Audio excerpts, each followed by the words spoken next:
Good afternoon and evening to everyone. Thank you very much for joining us on this live stream. We've been scheduling it for a good amount of time now, but finally the time has come as activity is ramping up quite significantly across the moderate risk that we have in place. I am Rishi. I'll be introducing the rest of the team shortly.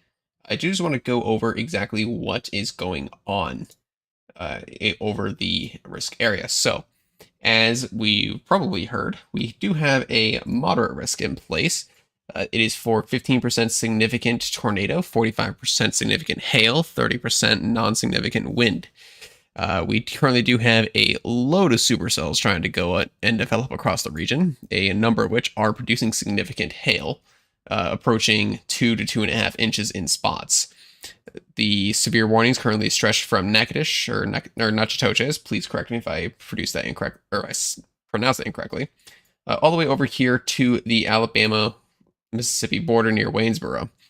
So a lot of these are producing some very, very large hail. Some of them have potentially produced a tornado in the last few minutes, but it is so far unconfirmed at this point from the SPC as to whether or not that's the case. Regardless, the situation is rapidly evolving, and we are going to try to cover it as best we can. We do also have that marginal risk here up in Illinois and Indiana, where there are some severe storms popping up. So far, it's looking like mostly a hail threat and a strong wind threat.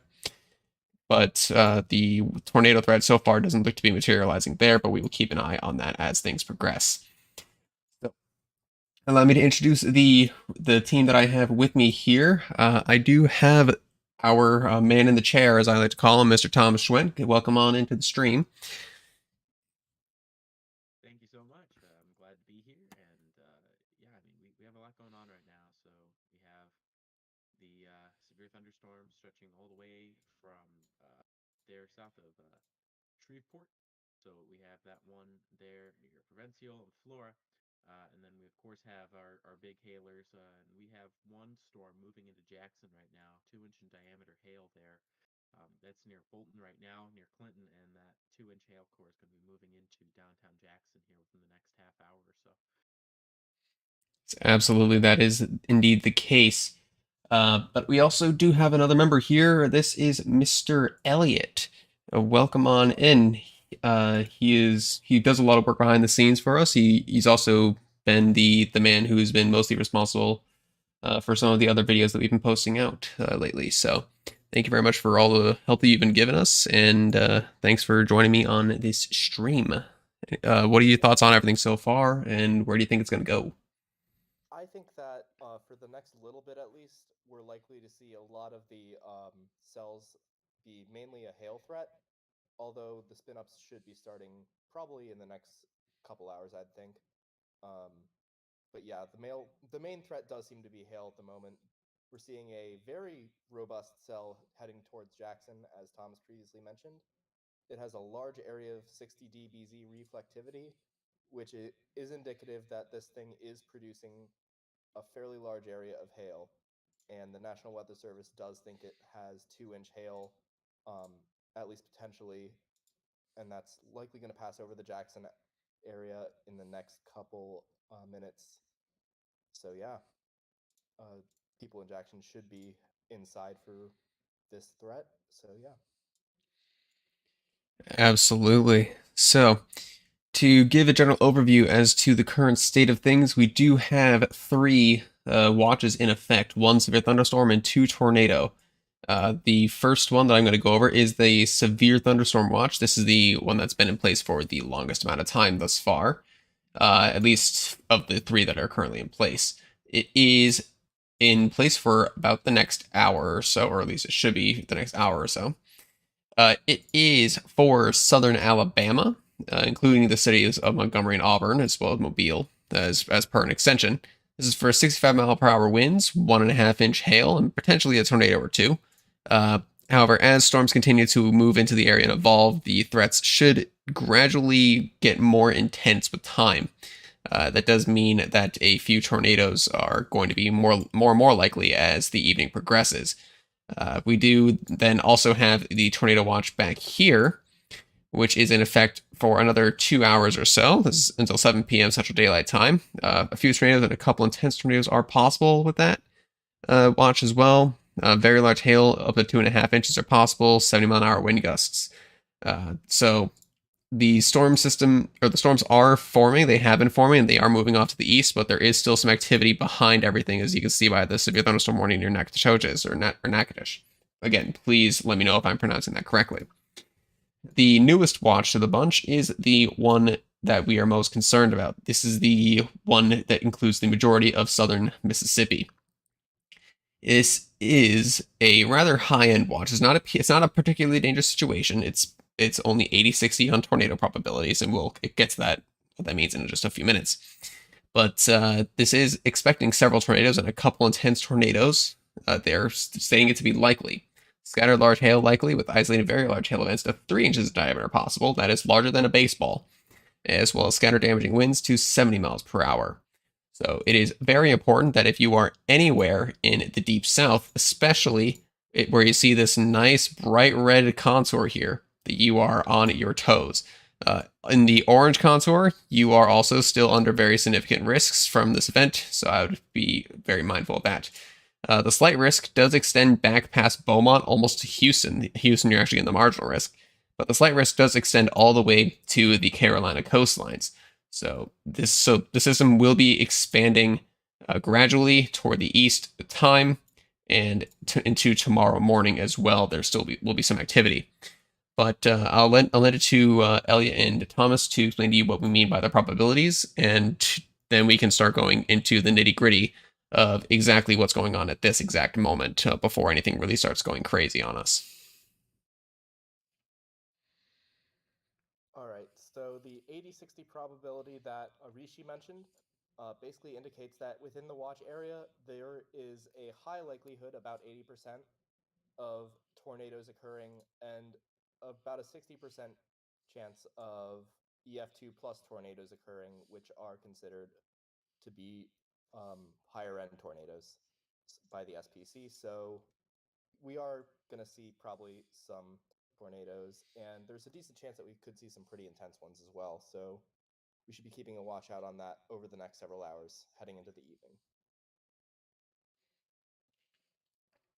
I absolutely agree with you there. Yeah, the Storm Prediction Center here on that watch does have those probabilities there. Again, 80% chance of two or more tornadoes, 60% chance of one or more tornadoes that are particularly strong. So that would be EF2 plus. And we have some gauges in real time to tell you the approximate strength of a tornado, but nothing exact.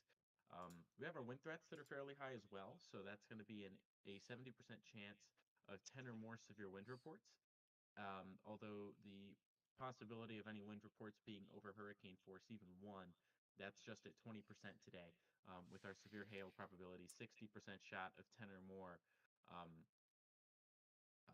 big hail events that's 1 inch in diameter or larger, with a 50-50 shot of 2 inches or greater hail occurring within this watch area. However, it should be noted that Jackson, again, within a severe thunderstorm warning for 2 inch hail, and we have already confirmed 1 3/4 inch hail occurring.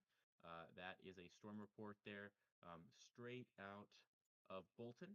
So this thing's pretty close to 2 inches if it's not at 2 inches in diameter. So I think we're going to see that verify. And the hail threat, I think, has been a bit conservatively messaged on this watch because the tornado threat here is going to start ramping up rather rapidly pretty soon as that low-level jet begins to kick in. I'd like to note there is some rotation with that cell moving towards Jackson right now. However, the storm is not currently tornado warned. Yeah, there's no warning for a tornado at this time. However, there is a bit of spin here.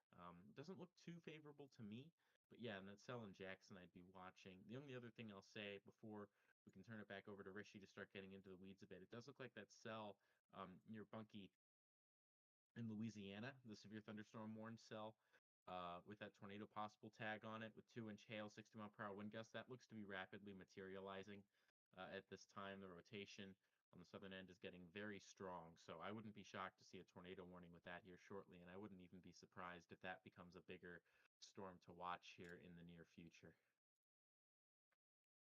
Yeah, absolutely. So Now, I don't want to go too far into this string without acknowledging the elephant in the room, the tornadoes that occurred just the other night. The areas that are under the gun tonight are actually way closer to where significant tornadoes have already occurred than we normally would see. Usually we see one area of the country get impacted by severe weather, and then that progresses normally, toward the east over the coming days. This time, however, it's only sagged south, so it's only a few miles away. I mean, really, Rolling Fork is right here, and look at where these other severe thunderstorm warnings are. There's only a handful of miles, only about 50 miles separating the two. So really, Rolling Fork is potentially still in the path of severe weather, even though they've just gone impacted by what's preliminarily estimated to be an EF4 tornado. Same with Amory. Emory is just right up here. And again, there's severe thunderstorm warnings right down south, about 100 miles away, and they were hit by what's currently considered an EF3. So the system setup is definitely something that I didn't really expect. I thought, sure, as the system moves off to the east, the energy will sag south, maybe get some moisture in the Gulf, get a slight risk, and we'll be over with it. Instead, what we got is a moderate risk with the chance for some more significant tornadoes, which, after what happened the other night, is definitely not something that we ever wanted to see. So, with the elephant in the room out of the way, I do also want to very quickly point out that there is another area of threat that we'll watch this every now and again, but at this point, it's looking very impotent. That is this area here in Illinois and in Indiana. It's in close proximity to a low pressure system, so it's considered a cold core instead of a normal setup. So it really banks on shear. So far, I'm not really seeing anything too exciting. There is a severe thunderstorm warning here for some quarter-size hail, but apart from that, there's nothing really too much occurring up there. That being said, it does include the Chicago Metro, and that is the area where the SBC did outline the highest potential risk for tornadoes. So it's definitely important to keep an eye on that if you are in that region as well. So let me go ahead and pull up the Fort Polk radar again, just so we can get a look at these storms back here. And we can see pretty clearly here, we do have a storm near Provencal in Montgomery that is doing some funny business as well. It is going to have its severe thunderstorm warning allowed to expire, potentially extended, for 1.5-inch hail, 60 mile per hour winds. But really, like Thomas said, the one we're worried the most about is this one near Bunkie and Cottonport. This is currently located over Rapides and Avoyelles parishes for 2-inch hail, 60 mile per hour winds. It does have the tornado possible tag on it officially. I don't think it did before, but it might have. I just missed it. It does have the considerable damage threat due to the fact that it has that 2-inch hail. Just bear in mind, once it gets to baseball size, those severe thunderstorm warnings go from considerable to destructive, with destructive basically being the equivalent of a higher end tornado warning, just for severe weather in that case. Same goes for if any of these storms manage to get over 80 mile per hour winds. So just bear that in mind. There are levels of severe thunderstorm warnings as well. Let me go back to Jackson, as we do have the major city about to get impacted by what looks to be a rather good supercell here. We do have some rotation. It doesn't look very strong, but it is there. Definitely looks to be some good hail as well. Winds aloft hitting 74 mile per hour. So yeah, the storm is definitely something to watch, especially as it is impacting the major city of Jackson. So, but with all of that in mind, to anybody who is currently watching over on YouTube, if there are any comments, questions, or concerns, do feel free to let us know. We are still a small enough channel to where you can just put your comment in our chat and we can see it. We'll answer it right away. But if you put the little tag, do at Vector Weather, it'll pop up really nice and bright for us, and we'll be able to see it right away. We'll get to it as soon as we possibly can. So let's see here. Do we have any new mesoscale discussions? We do. All right. So this is for Southern Alabama. There is another tornado watch likely to be issued, 80% in fact. A new tornado watch will likely be issued by 22:45Z. So that is, let me do the math here, 5:45 p.m. Central Daylight Time. There will be an additional round of severe storms that spread eastward from Mississippi this evening. So over time, the tornado threat will increase, as has been mentioned previously. It'll basically be from the complex of storms that's all over here and even further west, moving into the area here. So what they're going to do is they're going to allow this severe thunderstorm watch to expire and issue a new tornado watch, which will likely include the suburbs, possibly even the main city of Birmingham. So, and also Montgomery. So definitely make sure that you're on your toes there. So really rather expansive threat that's kind of firing all at once. Normally we see, storms progress from west to east across a risk region, but this time they're more firing along parallel lines parallel to the Gulf Coast and then generally spreading eastward with time. But really they're firing up all over the place at the same time, which is definitely interesting to me, but not unheard of.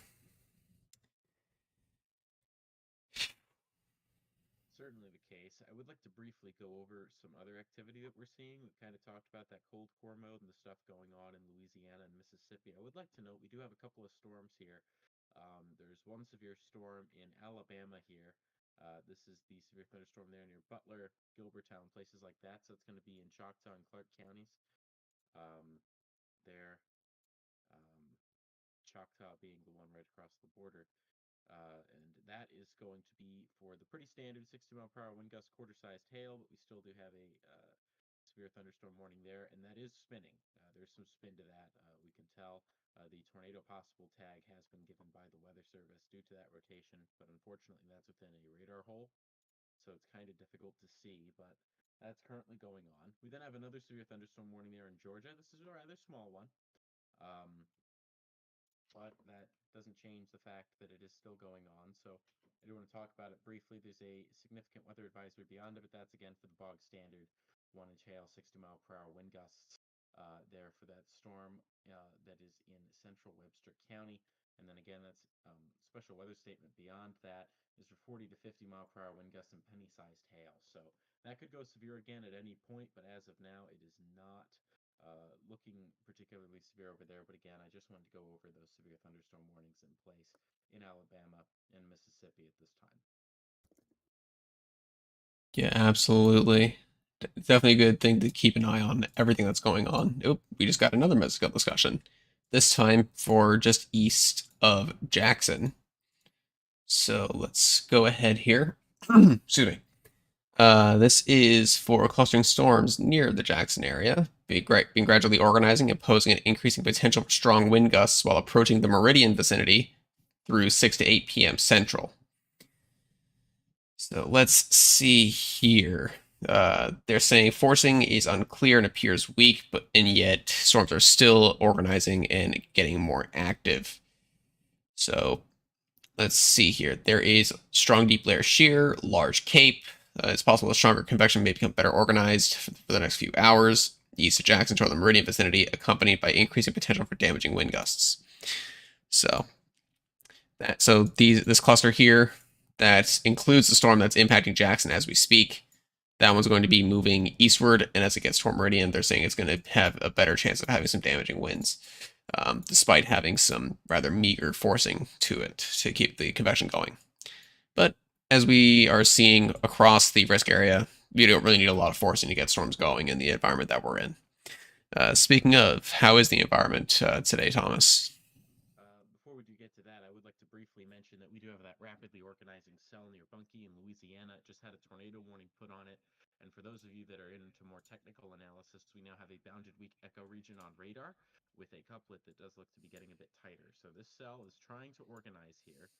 It's in the corridor of best conditions we have right now, and I'll go over those shortly.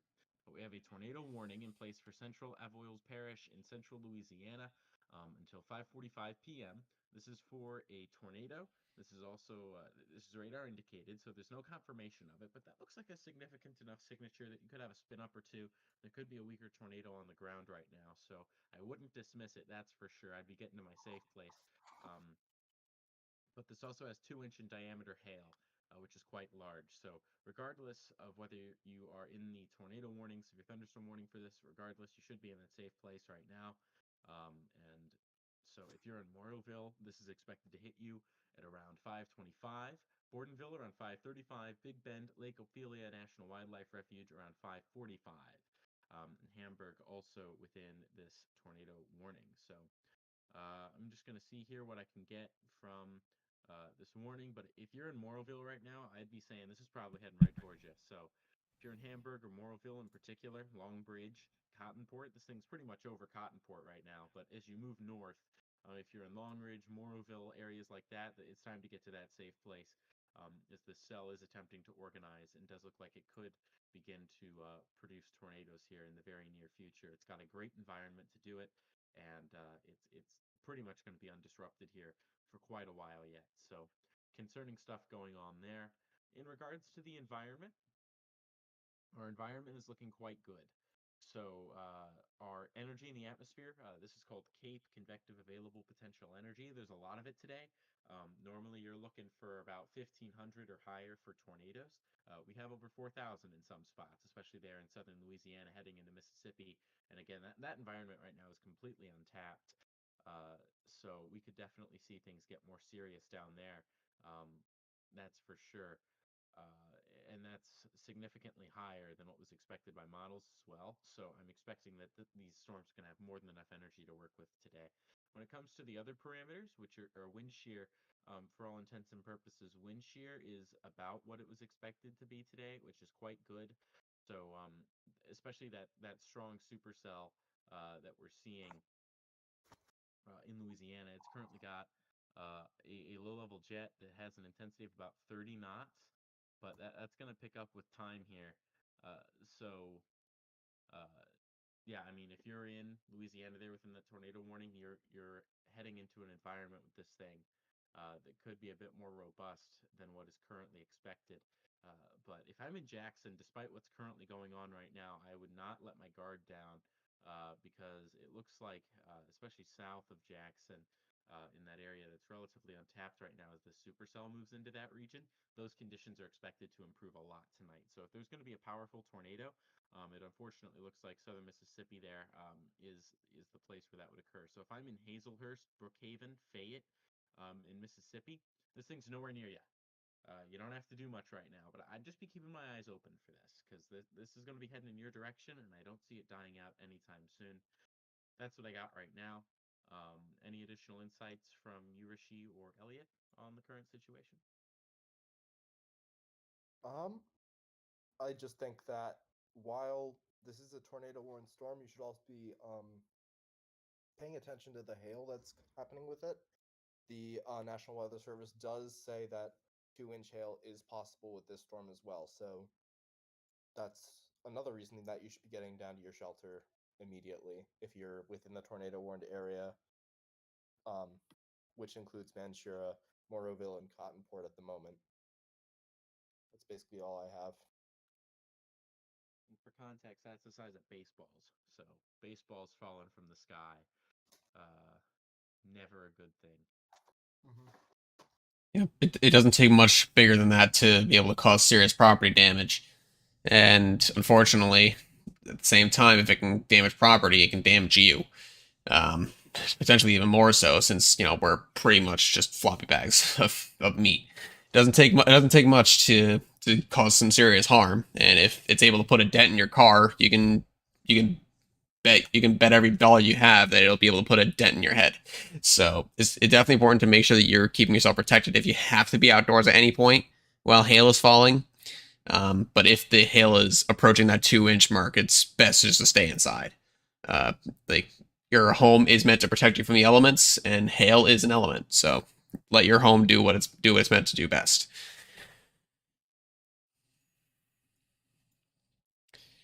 Yeah, couldn't agree more there. It's important to be sheltered because hail, it's something that isn't talked about as much, but it can be quite dangerous. So we're definitely going to continue to talk about that. Is that is a dangerous situation that is going to continue to unfold there. So we'll continue to see what's going on. We'll continue to see how this situation evolves. But this cell here It's the only tornado warned one of the night so far. It's near Longbridge right now, heading towards Moville and Hamburg and Gordonsville. If you're within that tornado warning, it's time to get to that safe place. The signature, it doesn't look fantastic. So it's not like we're looking at something that's like super serious. It's nothing like what we were looking at on Friday. This isn't going to be the kind of tornado, at least right now, that's going to just destroy homes and cause mass destruction. It doesn't look like that. However, this does look robust enough that there could be a tornado on the ground, and if there is, you want to be sheltered. So again, that's going to be your lowest level, sturdy building, interior room, bathroom or closet works, things like that. But you want to make sure that you're being safe during this dangerous situation. Absolutely. And I do want to give anybody who is watching a quick, just brief tutorial on all the different colors that you're going to be seeing on your screen here. And I'm actually going to go into single panel so that you can see everything on a much grander scale. So, what we do watching radar, we look at a few different products, they're called. There are different ways for computers to interpret the radar beam as it comes back from the storms that's hitting. So the one you're most familiar with, what you normally see on any weather broadcast, is the reflectivity. Basically what it says is, okay, how much stuff is falling through the sky and how big is it? That's pretty much it. You can infer detail from there. The other one that we're going to use a lot today is the velocity, or in some cases, storm relative velocity, just depending on how the situation is unfolding. Regardless, they're both the same exact thing, just with storm relative velocity just tries to take into account the motion of the storm. So what we look for is any red and green that is in close proximity. So for this storm, red means there's wind going away from a radar. Green means it's going toward a radar. So anywhere that they're close together, you get the spin on the small scales. That tells you that a storm has a spinning mesocycle, and that it's called. And if that maintains for long enough, or if it gets strong enough, you get a tornado. So that's why we watch these storms very closely. That's why you always hear radar indicated rotation with some of these tornado warnings. That's what they're meaning. They're seeing this kind of thing on radar. If it gets particularly strong enough, we can call it a couplet. And that's really strong evidence that there is something trying to spin down out of the cloud. The other major one that we look at is called the correlation coefficient, or CC for short. So correlation coefficient, it's trying to say, okay, how similar in size is everything in the atmosphere? If everything is about the same size, like rain droplets are, it's going to return, okay, it's about a value of 1. Basically, everything is similar in size, no need to panic. If it starts seeing things that are, the size of raindrops versus the size of planks, that value is going to drop significantly. Where we see that drop happen in a very concentrated area, lets us know that we're seeing a tornado debris signature, and that tells us immediately we have a tornado on the ground. So that's why we use this product quite a bit, although it can be a little touchy sometimes. So the last one that we try to use is the differential reflectivity. This is one that I'm not personally familiar with too much, but all you really need to know is if you see a lot of reds around an area with a little bit of blue and gray, and that blue and gray coincides with a CC drop, then you have a tornado debris signature. So you're going to be seeing these colors come on and off the stream the entire time, as long as I'm running the show. With Thomas, he'll have a few extra panels, so he'll be able to show you more detail at any given time. But just that way, if you start seeing us talking about a couplet, you know exactly what to look for.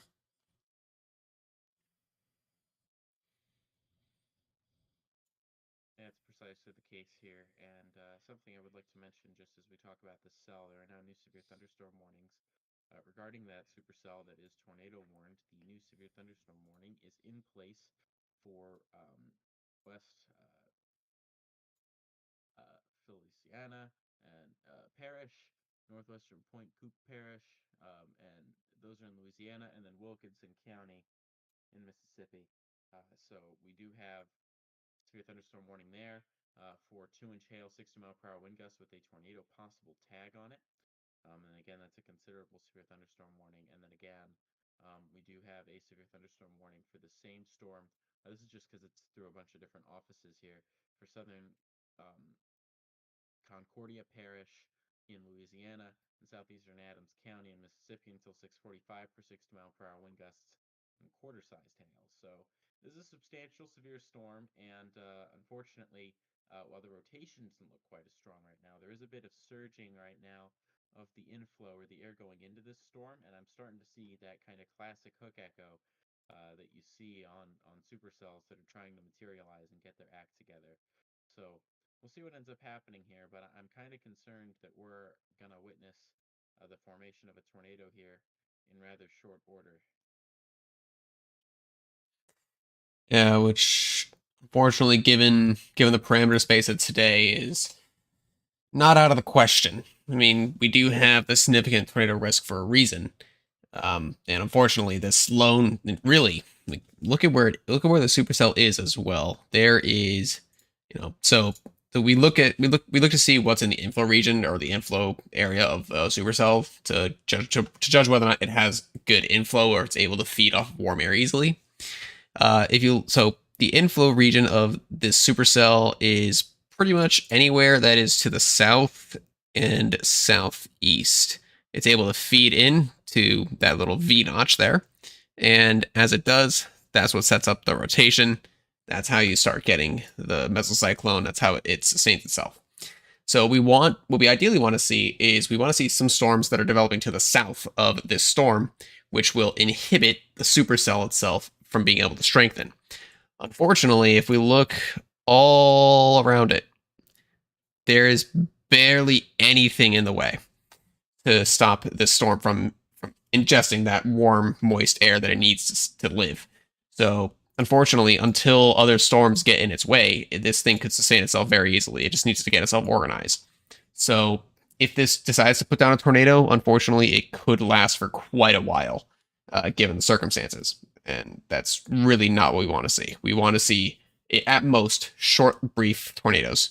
Weak, nothing major. But this storm could seriously put down something that could be significant, which is not at all what we want to see.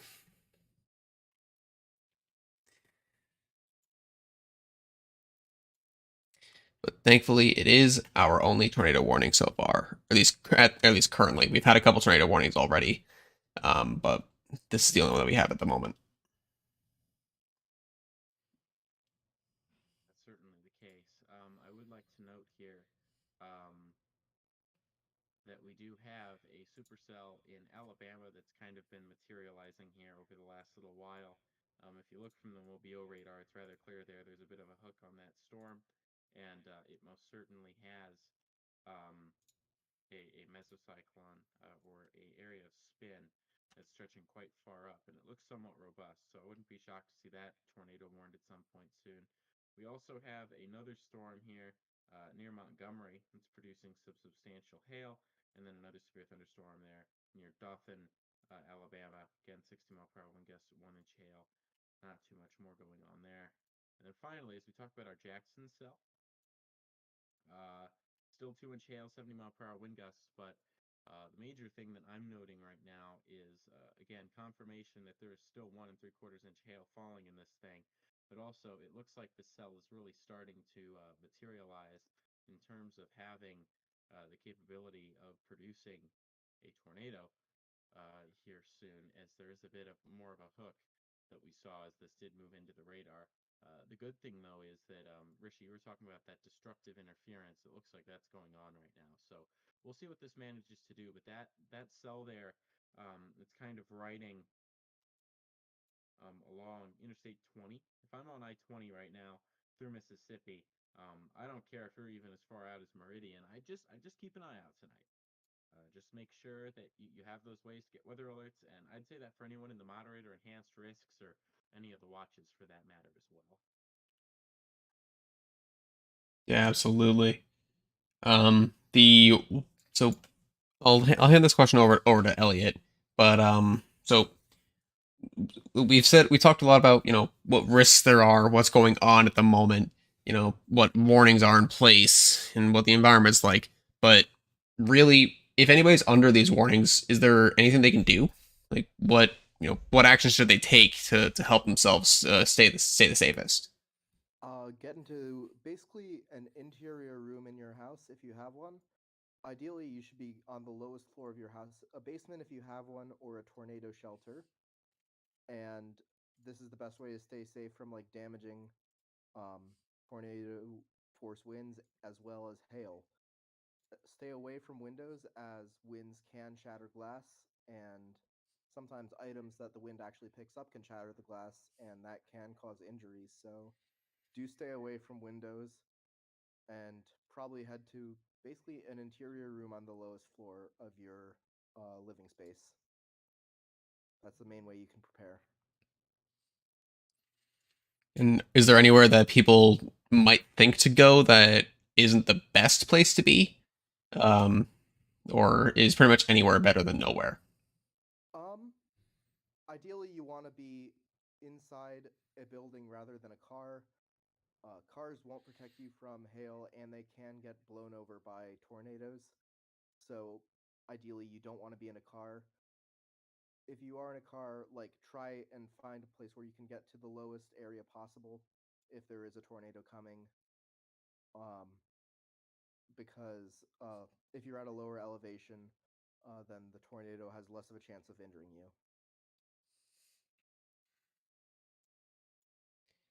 That is definitely the case. So one big area that that that unfortunately it can cost the most lives are people who are unfortunately forced to or choose to live in mobile homes.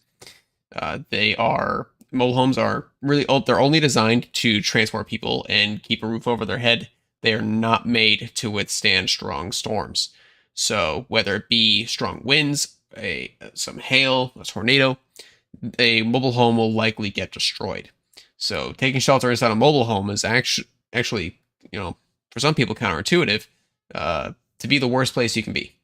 And even if they manage to somehow survive being impacted by strong winds or a tornado, they are very light, so they can get picked up. And once they're airborne, there's nothing you can do. So make sure if you are in a mobile home and you're under a severe tornado warning, you need to exit that mobile home and find a more sturdy shelter. Again, following all of Elliot's precautions as he just stated. Same goes for a car. So if you're in a car, find a ditch, lay stomach down, hands over your head, put anything above your head that you can to protect you from debris or anything else that might be flying around. The biggest misconception that's still surprisingly in circulation is that if you are driving and you see an overpass, that it's better to be in the overpass, like underneath the bridge, than to be out in the open. That's actually not the case, because what happens is as wind goes toward that bridge, it actually accelerates going underneath. So that means you actually get exposed to even stronger winds than you would normally, which means that any debris that's going through there actually gets accelerated and it can cause even more harm to you. So it is very important that you do not hide under overpasses. It doesn't matter what people tell you, overpasses are not a good place to be.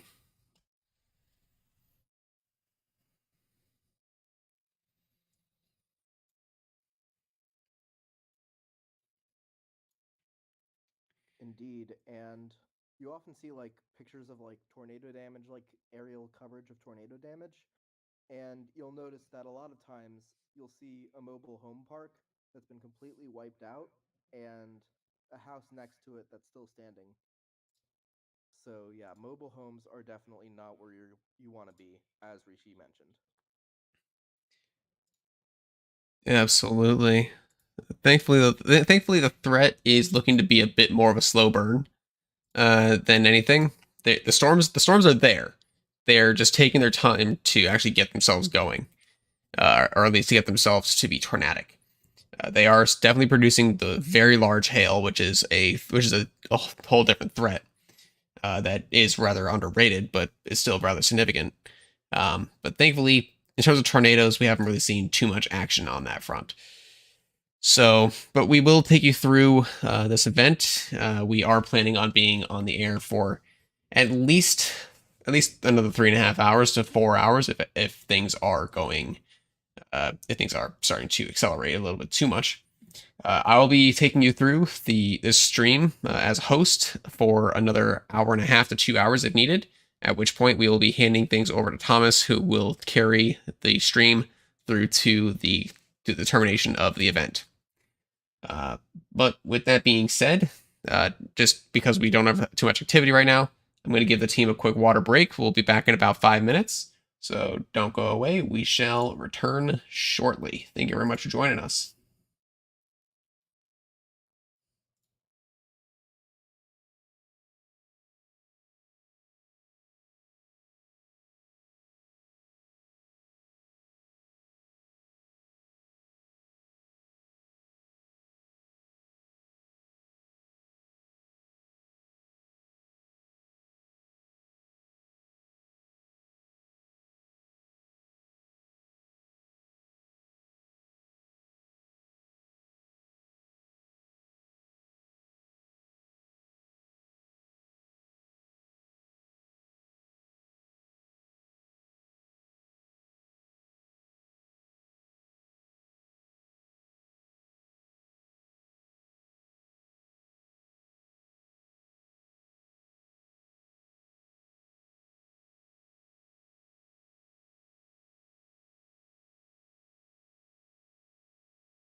Welcome back to the stream, everybody. We here at Outback Weather have gotten we've gotten some water in our throats.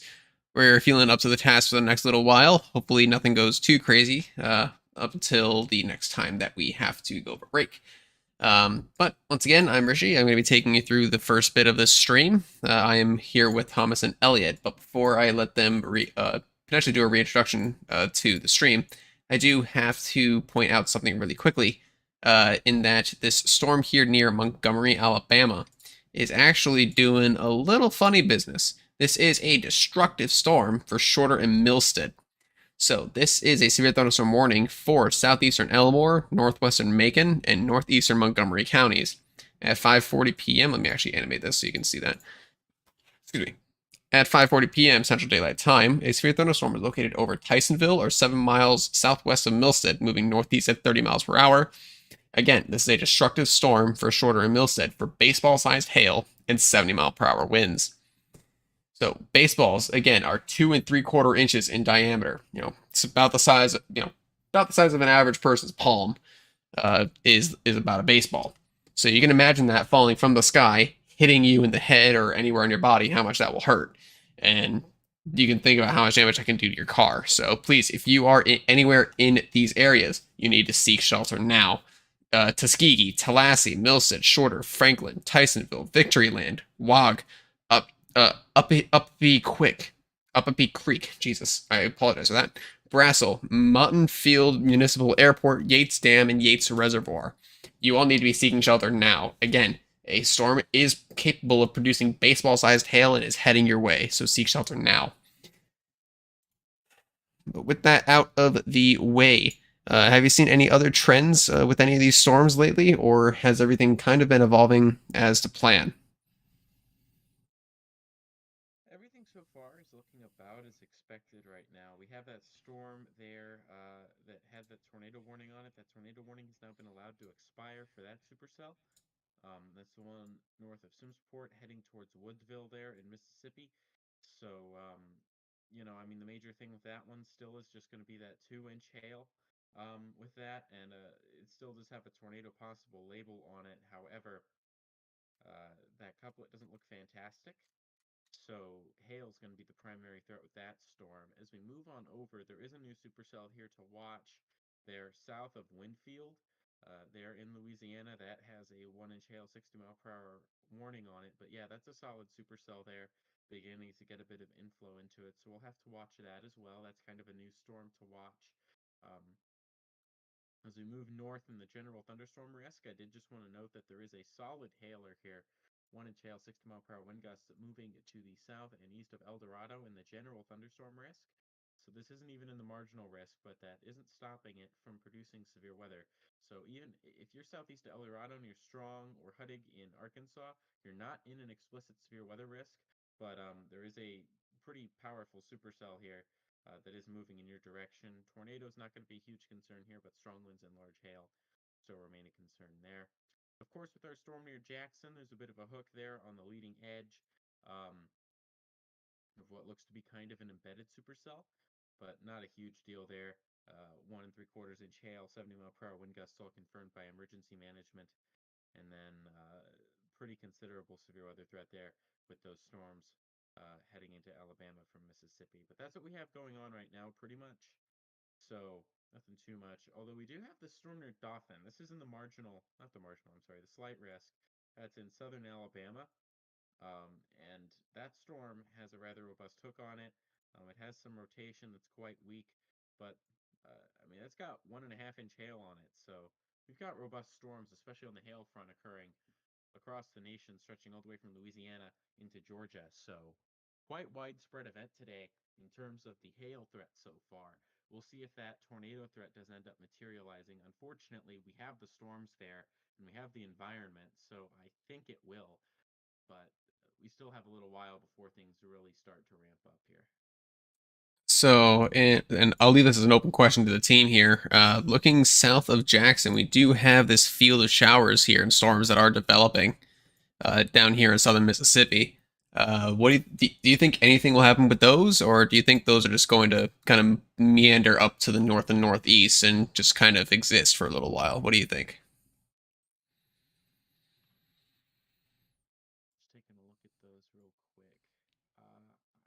think those could be troublemakers for sure. Especially because those just went up not too long ago. So I'm looking here at about 20 past the hour. We had some showers near Macomb, and that's starting to look kind of like a somewhat mature supercell here less than half an hour later. So I think those could become problem makers here in that corridor there of good conditions for stronger tornadoes. So yeah, I'd be concerned there for sure. And I mean, we had lapse rate problems last time. Our lapse rates at the surface are nearly 8 to 9 here, so those are quite good.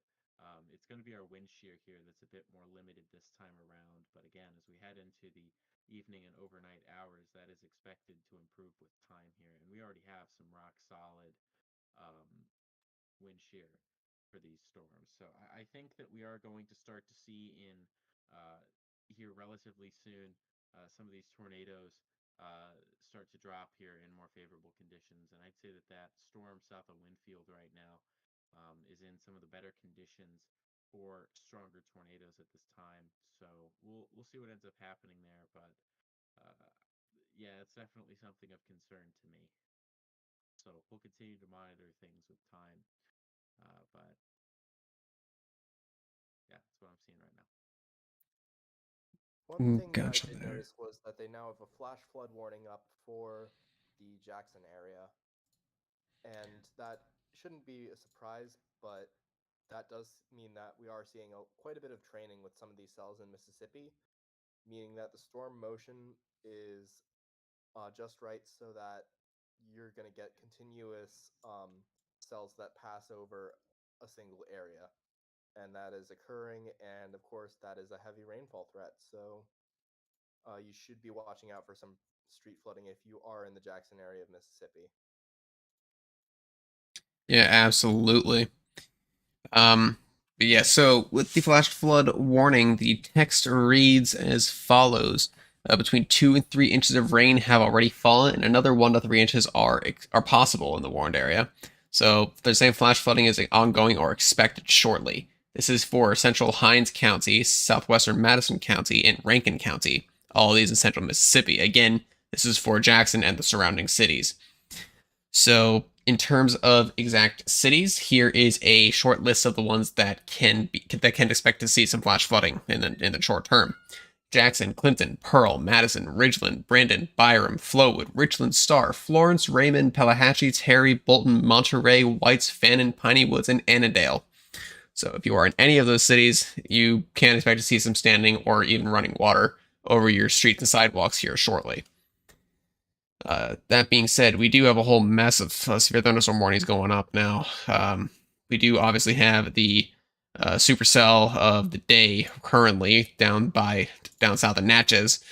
Uh, we do also have that storm that we talked about near El Dorado, the one near Dothan, near Montgomery and Auburn. This cluster here near Meridian. So, so we do have a lot of activity that we need to keep up on. Unfortunately, like usually we're able to kind of center in on 1 or 2 radar sites and we get to stay there. But unfortunately, I'm going to have to be switching across radar sites this entire stream just to keep up with everything that's going on. So I do apologize if I seem like I'm moving the radar around a lot, but trust me, it's for a reason. I'm trying to keep tabs on a whole slew of severe thunderstorms as they're evolving. Um, with that being said, if either of you are able to check up on what's going on in Indiana and Illinois, uh, just as a quick checkup, I think that would be beneficial. Just because I think there are some severe warnings up there. I want to know what's going on. Yeah, I can get you that real quick. So we do have a severe thunderstorm warning up there, just one now, here for. Let me just make sure I got this right. This is for Porter County up there in Indiana until 6:30 p.m. That's for 1 inch hail and 60-mile-per-hour wind gusts, and that expires at 6:30 Central. There's also a special weather statement ahead of that for this storm having winds in excess of 40 miles per hour and half-inch hail. So those look like they do think the storm may have weakened a bit, but that's south of Portridge. So if you're in Valparaiso, I believe that's how you pronounce that. Valparaiso. I don't know if that's correct. You can you can slaughter me in the comments if I'm incorrect there, but 60-mile-per-hour wind gusts and 1 inch hail there southeast of Gary, heading in the general direction of Michigan City and New Buffalo, as this is going to be crossing the Indiana-Michigan state line here relatively soon. So that's the update on the northern mode. Nothing too much going on there, although we do have some new storms firing in central and southern Illinois at this time. It could become more robust, could produce some strong winds, large hail, and maybe again even an isolated tornado as we head into the evening and overnight hours. Understood there. And I do want to bring up really quickly here that so the Mezcal discussion that mentioned a new tornado watch, that tornado watch has come to pass. So we do have that new tornado watch. Let me go ahead and pull that up for you, everybody. There we go. There's the button I need. So this is the watch. It is for the entirety of central Alabama. This does include the cities of Anniston, Birmingham, Tuscaloosa, Centerville, Monticello, and Montgomery. It doesn't quite reach down to Mobile, so that's good. That's good news at least. But the probabilities for tornadoes is high. You have two tornadoes is moderate with 70 and 50% respectively. Severe wind and significant winds, those are moderate and low respectively, and hail is moderate and moderate. This is in effect until 1 a.m. Central Daylight Time, so this is going to be in effect for around 7 hours, I believe the timing is. So a few tornadoes likely and a couple intense tornadoes are possible. Scattered large hail and isolated very large hail events of 3 inches in diameter are likely. Scattered damaging wind gusts of 70 miles per hour are also likely. Initial splitting supercells will persist this evening across southern and central Alabama, with the threat for isolated very large hail being attendant. Later this evening, supercell clusters will spread eastward from Mississippi into Alabama, when the storm environment will be more favorable for tornadoes, a couple of which could be strong. The threat for damaging winds, 70 miles per hour, and very large hail will persist into the early overnight hours. So, they're saying supercells will be continuing to move into the region. As they do, the environment will only continue to improve, leading to a increasing threat for tornadoes and very large hail, potentially even some near hurricane force wind gusts with the strongest storms. So that is the latest on the watch front. With that, if anybody in the chat has any comments, questions, concerns, please do leave them in the chat for us. We are always watching the chat. We're here to inform you. We're not here to inform ourselves. We're here to inform you. So please, if you have anything that you want to know, ask away. We're here for you.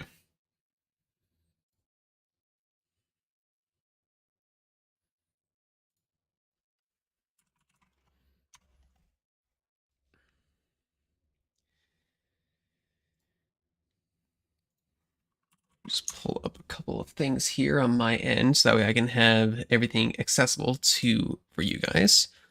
So let us see here. What is going on with these storms? Let's have a look at our supercell we've been watching. It doesn't look as good as it used to. That's for sure. It's still got that rotation signature on it. So got that little hook echo, but it definitely doesn't look as healthy as it once did, which is good. We don't want it to remain strong. We also do have these storms that continue to fire to the south of Jackson. We do have one that looks like it's trying to organize on us here near Monticello. So definitely make sure that you are watching that very closely. We do also have the severe thunderstorm with golf ball size hail, 60 mile per hour winds, and a possible tornado being possible here near as it moves toward Thomasville and Pine Hill. This being in Alabama. Over in sorry, go ahead. I also want to bring attention to the severe thunderstorm warning that has popped up over west central Alabama and east central Mississippi. There is a supercell that's crossing the border, and it looks like pretty nasty on radar as well. Looking at the Columbus Air Force Base radar, we're seeing reflectivity values like in the 70s, which means that there is likely some very large hail ongoing with that cell.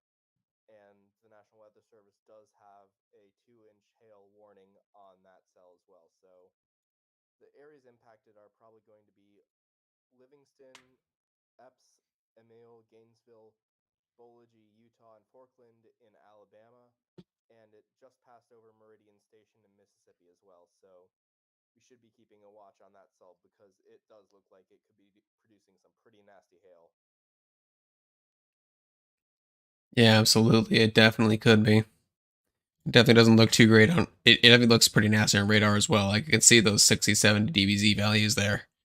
which is not what we want to see with these storms. Jeez, that is a 76 dBz pixel there. So yeah, definitely some very large hail is possible with that storm. It's even got itself a hail spike on reflectivity and on our radar. So wow, yeah, that is definitely a storm to watch. Thank you for pointing that out, Elliot.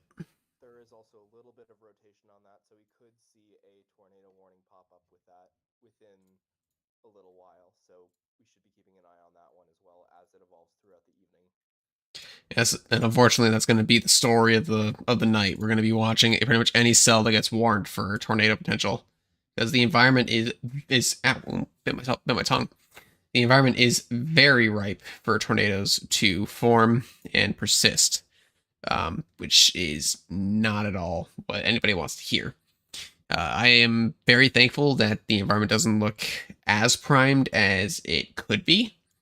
Um, but definitely, I do think the SPC made the right call with a moderate risk here, especially for the hail threat. I would agree with that. And the cell you were mentioning near Coffeyville and Thomasville does appear to be getting a little bit better organized in terms of its couplet. So at least from mobile radar. So we should be watching for the possibility that they might have a tornado warning issued on that one as well soon. Yeah, absolutely. It doesn't look. It does not. It is not like it's trying to play around on radar here.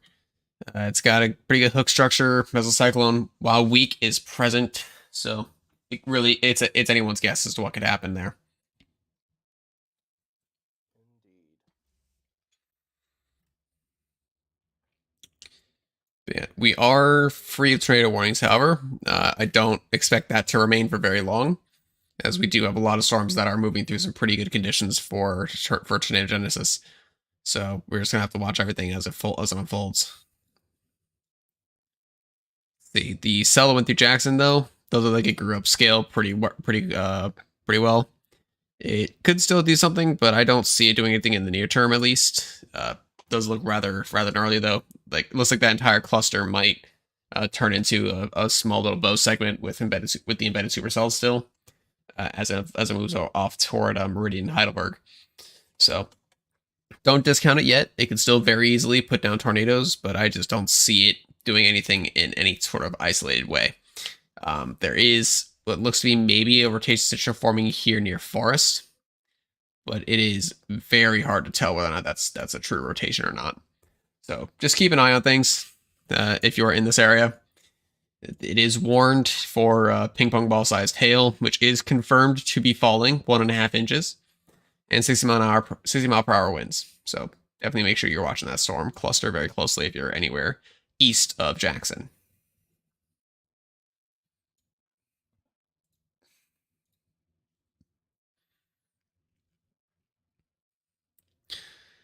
But regardless, though, everything looks to be kind of moving along at a decent pace. Um, it definitely could be moving a lot faster in terms of what the models were asking for. So I'm very glad that that has not come to pass yet. That's not to say that the models were 100% wrong. They definitely were. They were forecasting for some pretty large supercells, pretty strong hail, and unfortunately, that's what we're getting a lot of across the region. So the models definitely nailed the storm mode. They nailed the hail threat. Whether or not the tornado threat will materialize, we'll have to wait and see. But unfortunately, the conditions are there. So anything goes. Indeed. And I just want to note that the storm mode is sort of becoming a little more linear throughout Mississippi, although there do seem to be some embedded rotations within that sort of line that's congealing. So we should be on watch for any possible like short-lived spin-ups that could occur within that line as well. Yeah, absolutely. I'm just going to be checking some sources here just to see if I can't find any new information here um, regarding these storms. See if anything else is really happening on the ground that we aren't able to see on radar. Let me see here.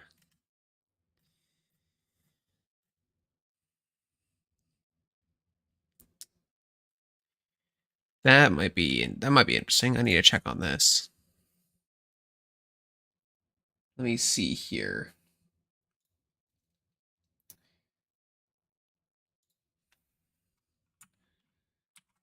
I'm gonna copy this into my Edge window so we can all see this. But I am seeing, let's see. Yeah, so this is a statement issued by the NWS out of Jackson. Let me go ahead and pull that up so you can see it. Oh, that is on the wrong screen. Oh, my mistake. What happened there? It's weird. I probably have minimized. Oh, there we go. Okay. Sorry for that. But regardless, so there is a local area emergency for Concordia Parish. This is relayed by the National Weather Service out of Jackson. This was issued about 3 minutes ago. It doesn't really give too much information, but there is a local area emergency for Concordia Parish. So if you're in that parish, please be aware of that. Again, I'm not seeing any sort of detail on this, and you're seeing exactly what I'm seeing. So whatever is going on down there, it's definitely serious enough to warrant an emergency declaration of some kind. So definitely make sure that if you're in that area that you are staying home at this point. There's no use in going outside. Um, we can actually do a little bit of investigation to see what might have happened there. I think that might be a good thing just while we're watching everything unfold here. Whether it be something that happened with weather or something else entirely. I'm kind of curious as to what actually went on down there.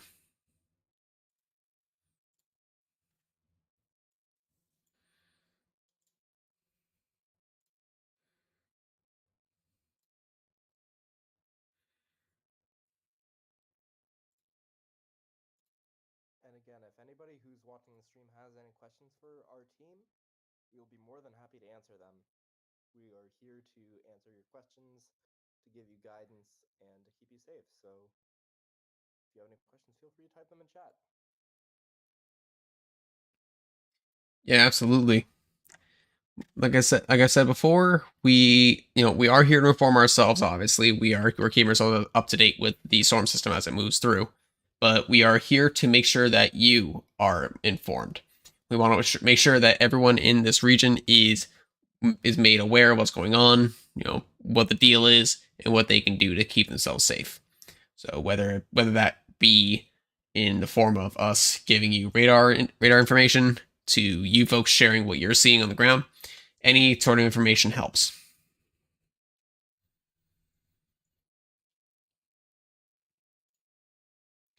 And unfortunately, the storm here near Montgomery that has the tennis ball size hail that's been downgraded a little bit, so 2.5 inch hail.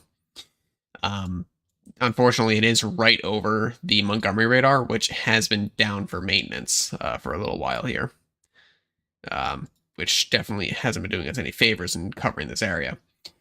Um, Thankfully, though, we are still able to see at least some sort of detail, which has been helping us in our forecasting efforts. So, but definitely Montgomery radar, you will be missed. We cannot wait for you to come back.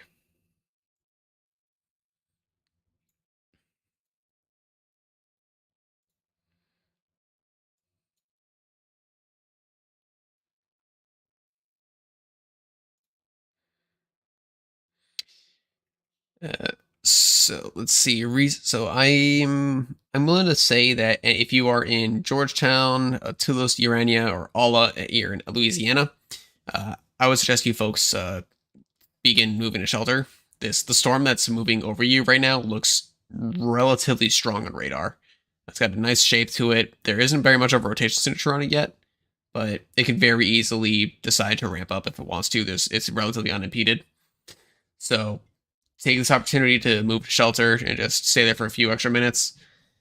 It definitely wouldn't hurt to do so at this time.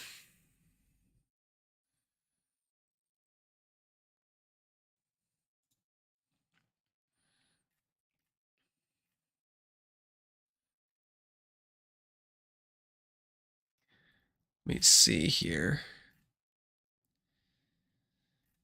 Just looking through, seeing if there's any sort of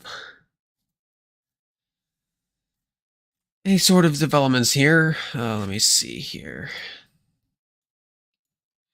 Go back over to Jackson, see what's going on over here. And okay, so this cell right here. So this is one of the ones that Thomas, while he was here, mentioned could be a troublemaker. And unfortunately, it is looking to be trying to cause some trouble near Monticello. This is a relatively new supercell. It's a relatively new storm. It's currently unwarned, but it is already developing its own mesocyclone. So make sure that if you are a Monticello, Prentice, New Hebron, you're watching the storm very closely, as it is moving in your general direction right now. It's never a bad thing to take extra precautions when a storm is moving your way.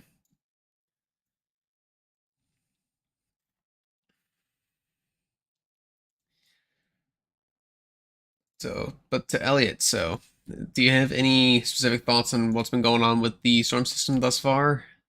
Has been oh, has everything been kind of living up to the hype? Do you think it might be doing it a little underperforming? Do you think it might be overperforming? Um, Hill hype definitely.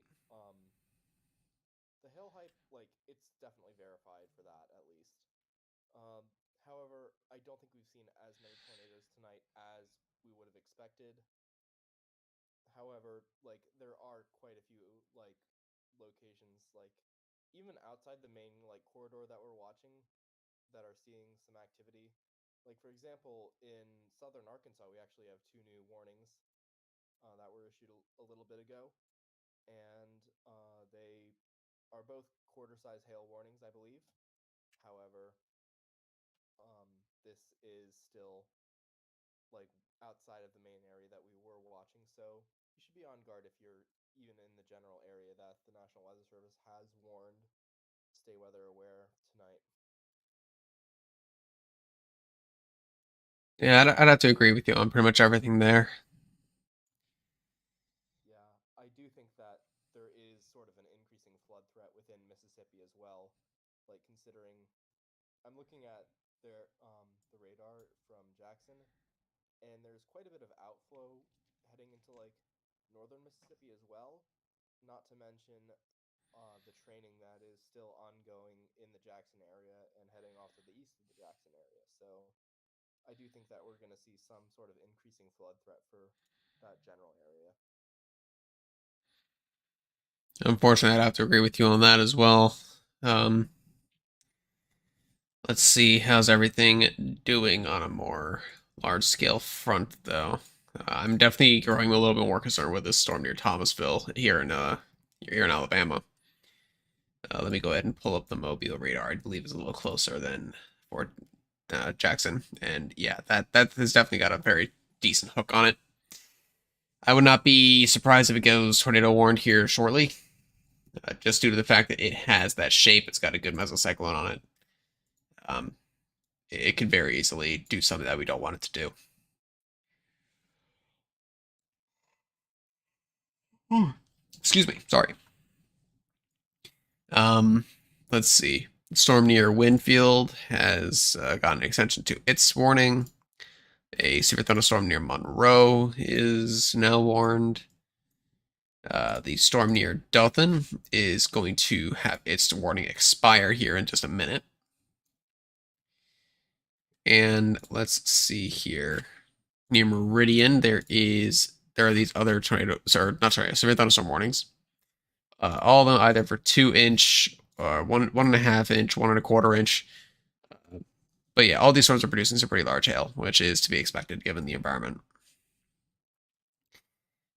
You can actually see from Mobile, there actually is some upper level mesocyclones here on these storms that are moving past Jackson. So if those manage to mix down to the surface, then we could get something going tornadic here in short order. Same with the one near Monticello. It's got an upper level mesocyclone trying to develop. It's just a matter of can it actually stretch it back all the way down to the surface. We're gonna have to wait and see on that. It's possible. We're not certain yet, but we'll let you know if it happens. I still am growing increasingly concerned with the storm that is near Thomasville that you were mentioning just a minute ago. It's starting to sort of see an inflow notch developing on the Mobile radar as well. So I do think that this could get tornado warned within the next few minutes, the way this is looking. Yeah, it wouldn't surprise me. And you can even see there's a few showers that are trying to that are kind of going into that inflow region. So it is definitely pulling a lot of air into it. It just needs to mix out those few showers, and it can really get itself going. So it won't take very long for it to go, unfortunately. And I don't see too much in the way of that after it does mix out those showers that could really stop it. Again, what Thomas was mentioning earlier in the stream, it does have a very favorable environment with it. Like 3,000 to 4,000 cape is what we were seeing earlier. So it does have a lot of energy to sustain itself. So this could be a pretty concerning situation. Yeah, absolutely. Which unfortunately is likely going to be the case for the majority of the evening. Um, I do hope that the threat tapers off quicker than we're expecting it to.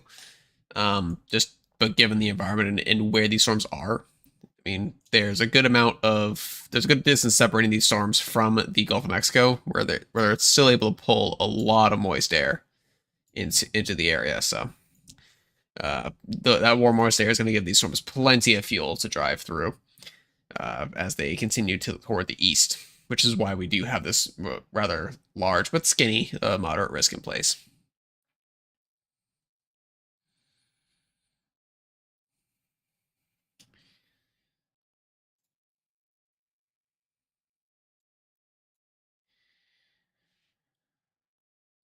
Let me see. I'm going to actually check back here, all the way back in Texas, just to make sure there's nothing else going on. It does look like there might be some confluence bands here, some sort of boundaries that could serve as some more focuses for additional storms to develop and then move into the Alexandria region from the southwest. But we'll see. I don't really see that being too much of a possibility, but it is definitely something that could happen just given the amount of thermals that are in the area. Let's have a look see at some of these other storms. Yeah, pretty much every single severe thunderstorm warning that you have right now is a supercell. And in fact, the one that we've been concerned about near Monticello just got severe warned for 60-mile-an-hour winds and quarter-sized hail. So that storm very quickly went up, and now it is its own fully fledged storm. It just goes to show just how volatile this atmosphere is right now. It's able to put up a storm very quickly and maintain it for long enough to be able to get warned. So then there's another one for 60-mile-an-hour winds and quarter-sized hail. This is for the one that was previously destructive warned, or rather, it's for a storm out ahead of it. So still a lot of activity developing pretty much everywhere across the risk region, which again is a little hard to track. So I do apologize that I'm jumping from radar site to radar site so often. But usually what happens in this area, at least for me when I'm covering things, is that we get storms developing in this region here. They eventually start organizing into a line that then progresses from west to east, allowing me to just very slowly track it across multiple radar sites. So I'd look at one radar site or two radar sites at a time, and I just slowly move across the region. In this case, however, the storms are going up along the entire deep south, on the entire Gulf Coast, basically. So that's making it extremely difficult for me to just stay on one radar site and keep everything going, which definitely is making things really difficult to track tonight. But we will do our best to keep things going, and we will keep you informed as best we can.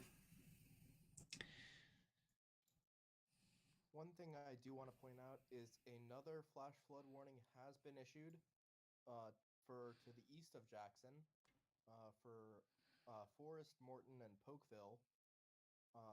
This warning was issued about 5 minutes ago, I think, and it says Doppler radar indicated thunderstorms producing heavy rain across the warned area. Between 1 and 2 inches of rain have already fallen, and additional rainfall amounts of 1 to 3 inches are possible in the warned area. So, with this, you want to keep in mind what the National Weather Service often says: turn around, don't drown. Never attempt to drive through flooded roadways, even if it looks like they're shallow, they can often be a lot deeper than they think. And even 12 inches of water can carry your car away. So, just be safe. don't drive in through flooded roadways, and if you're in a low-lying area, try and see if you can get to higher ground. Yes, absolutely. That is never a good idea to go into floodwaters anyway. Floodwaters are pretty. I mean, they can be carrying all sorts of debris with them as well. Like that's another threat that people don't seem to take light as seriously as they should. Once flash flood gets going, it's very easy for them to just carry debris. They can be planks with screws in them. They can be whole cars. They can be pieces of tree. You never know what's in the water, and one wrong step and you can get really hurt, especially if the floodwaters end up going over live power lines, because then all of a sudden the water becomes electrified, and now you run the risk of getting electrocuted. So just if you see floodwaters, don't step in. Just don't drive in. Don't step in it. Just stay away. For your own sake, just stay away from floodwaters. It's not worth the risk.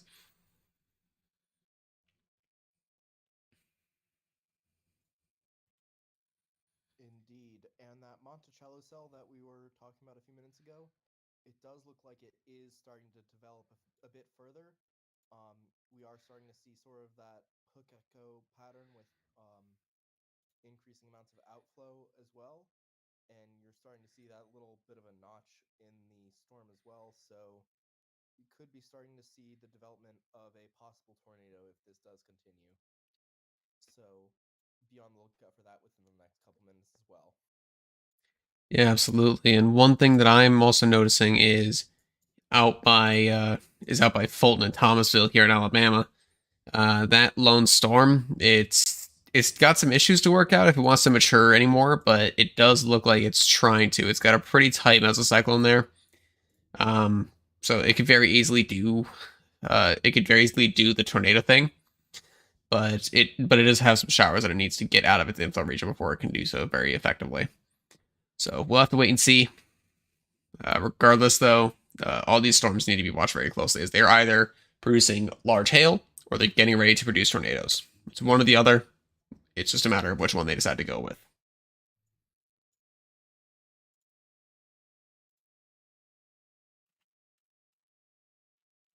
And in fact, actually, we did just get a tornado warning for the storm near Thomasville. So um, there we go. It took a little while, but it managed to get there. We do have a tornado warning. You'll see the polygon pop up on screen in just a moment here, but it is for the storm right here. It is. Yep, there's the tornado warning polygon. So this is a radar indicated tornado, but the storm is capable of producing golf ball sized hail as well. So this is located 5 miles northwest of Fulton or 7 miles southwest of Thomasville, moving east at 35 miles per hour. This will be near Thomasville and Fulton. It's around 6:30 p.m. Central Daylight Time. Pine Hill around 6:50 and Yellow Bluff around 7. This will also be approaching rather closely to the towns of Camden and Vredenburg. So if you are anywhere in this polygon, you need to seek shelter now. That is lowest floor of a sturdy building. If you're in a car, get out of the car, find a ditch. If you are able to get to a shelter with your car, do so now. Do not hesitate. Find the nearest sturdy building and get inside. If you're in a mobile home, exit the mobile home. If there's a storm shelter nearby, go to that. Otherwise, lay in a ditch, stomach down with something above your head to protect your head from flying debris. And apart from that, hang on tight because a tornado could be forming on top of you. It is worth noting, however, on its current track, if it keeps going at consistent speed or at a consistent direction, this will end up getting toward Montgomery. So anyone in the to the southwest of Montgomery needs to be watching this pretty closely, as it is moving in your general direction. It is moving at 35 miles per hour. So if it were to continue to Montgomery, it'll be there in about 2.5 hours. So again, plenty of time to prepare, but just be aware that it is coming in your direction.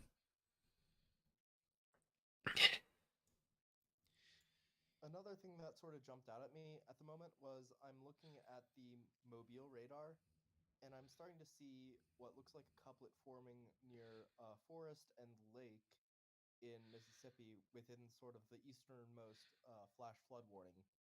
and the storm is starting to look like it is organizing itself a little bit more, and I am seeing like a broad area of um, both approaching and receding winds on the velocity from mobile radar. So I do think that this thing could be attempting to form a tornado as well.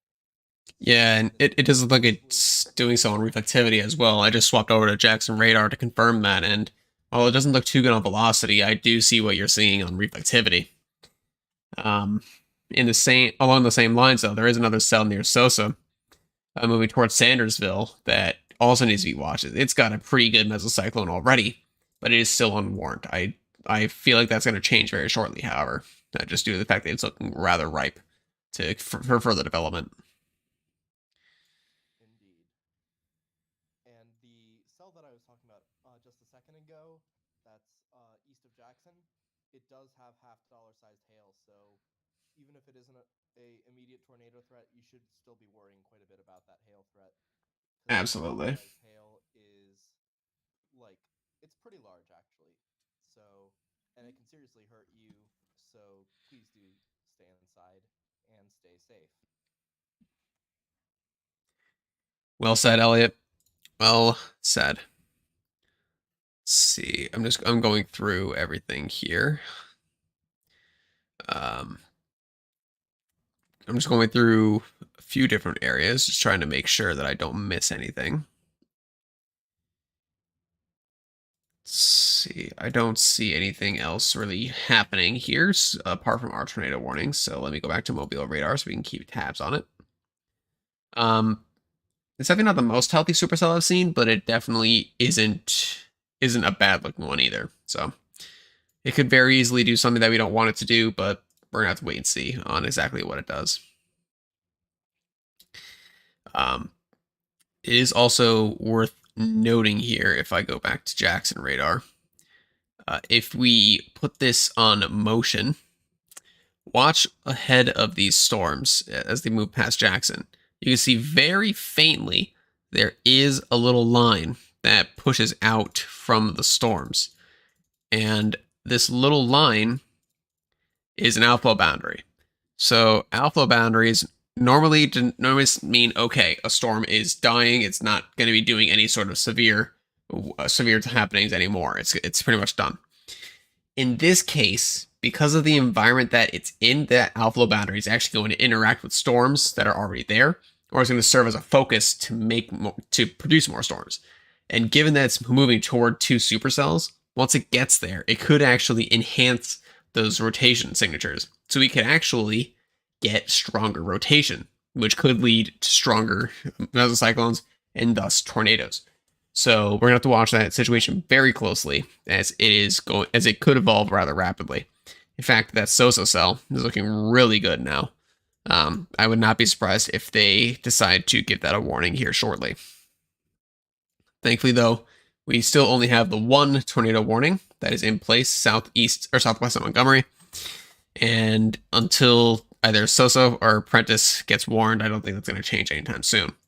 But do bear in mind that that boundary is there, and it could very easily lead to additional storm development.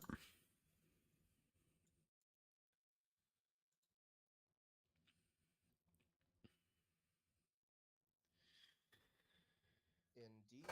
And yeah, as you said, the couplet on the so-so cell is getting very well defined over the past couple frames, with the velocities definitely looking a lot more enhanced than they were just about 15 minutes ago.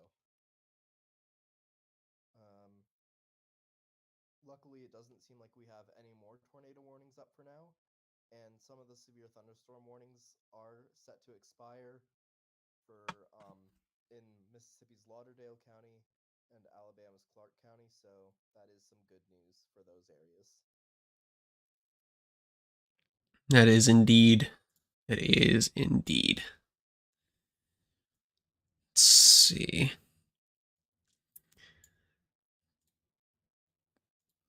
So, are there any other areas that they'd be wanting to watch here very closely? Have we pretty much nailed down exactly the storms that need to be watched the best? Is there anything else that you really think needs to be mentioned here as we go off to another very short break, just so we can continue to give our vocal cord a little rest, so we don't go hoarse? I think we've covered pretty much everything that needs to be covered.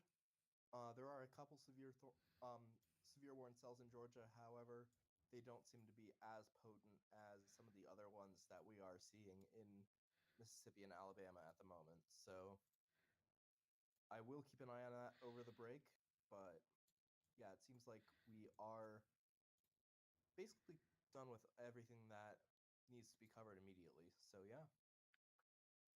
Understood there. On that note, I am going to give us another quick 5 minute break, just so we can keep ourselves from getting burnt out, talking about the same things over and over again. We will be back very shortly, and and as we are giving our voices a bit of a break, we'll be watching anything. If anything happens to develop very quickly between now and 5 minutes from now, we will come right back on the air for you guys. So stay put, stay calm, and stay safe. We'll see you in a bit.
Welcome back, everyone. Thank you very much for sticking with us and tuning in through our short little break there. Elliot and I are still going to be taking you through at least for the next half hour here. We do expect the team to grow slightly in the next few minutes here. Hopefully, we can have another voice on the team, returning voice. You might know him, Mr. Thomas Schwent. I'm Uh, right here. there he is. Welcome back. How are you? Doing well. How about yourself? It's been a relatively quiet night in terms of tornadoes, but yeah, It has good indeed, all around. but unfortunately, we might have some pretty rapid development here. There are two cells that we are, or rather three cells now that I'm watching pretty closely. All of them in central Mississippi and Alabama. One of them is currently tornado warned near Thomasville. This is also producing half-dollar sized hail. It is a radar indicated tornado with 1.25 inch hail. It is moving in the direction of Camden, Pine Hill, Rendenburg, and Yellow Bluff. There is another one that just got warned that just passed by Sosa, Mississippi on its way to Sandersville and Heidelberg. This does not have a tornado indicated tag on it yet, which is quite surprising, but that is likely to change soon as it is going to be interacting with a boundary that is passing through right now. We do then have another storm near Prentice, Mississippi, and Bassfield, which again, no tornado possible on it, but it does also have a pretty decent mesocyclone. All these are producing some rather large hail, and they will continue to do so as they move off to the east northeast. So once again, I'm Rishi. I'm joined by Elliot and Thomas. Thomas is the voice that you heard just a moment ago. Elliot has been sticking with me throughout the entire stream thus far. We do plan on handing off coverage to Thomas to host at the top, around the top of the hour, so long as nothing really insane is going. That keeps me going for an extended period of time. But regardless, we are going to be keeping you through for this most of the outbreak until such a time as deemed that activity is winding down. So, with that being said, Thomas, you've had a bit to kind of step away from everything, take a look back from a further point of view. How are things going in terms of what the models are forecasting, in terms of what the environment's capable of doing? Is there any room for improvement in terms of storm development, or do you think everything's kind of on pace for what you expected?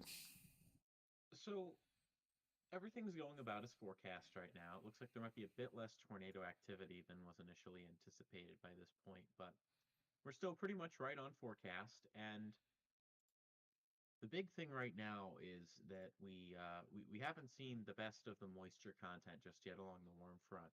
So we're going to see that improving here soon. And then the other major thing that we're going to be seeing here improve rather rapidly with time is that low-level jet stream. Now, it's not going to be anywhere near what the low-level jet stream was at last Friday.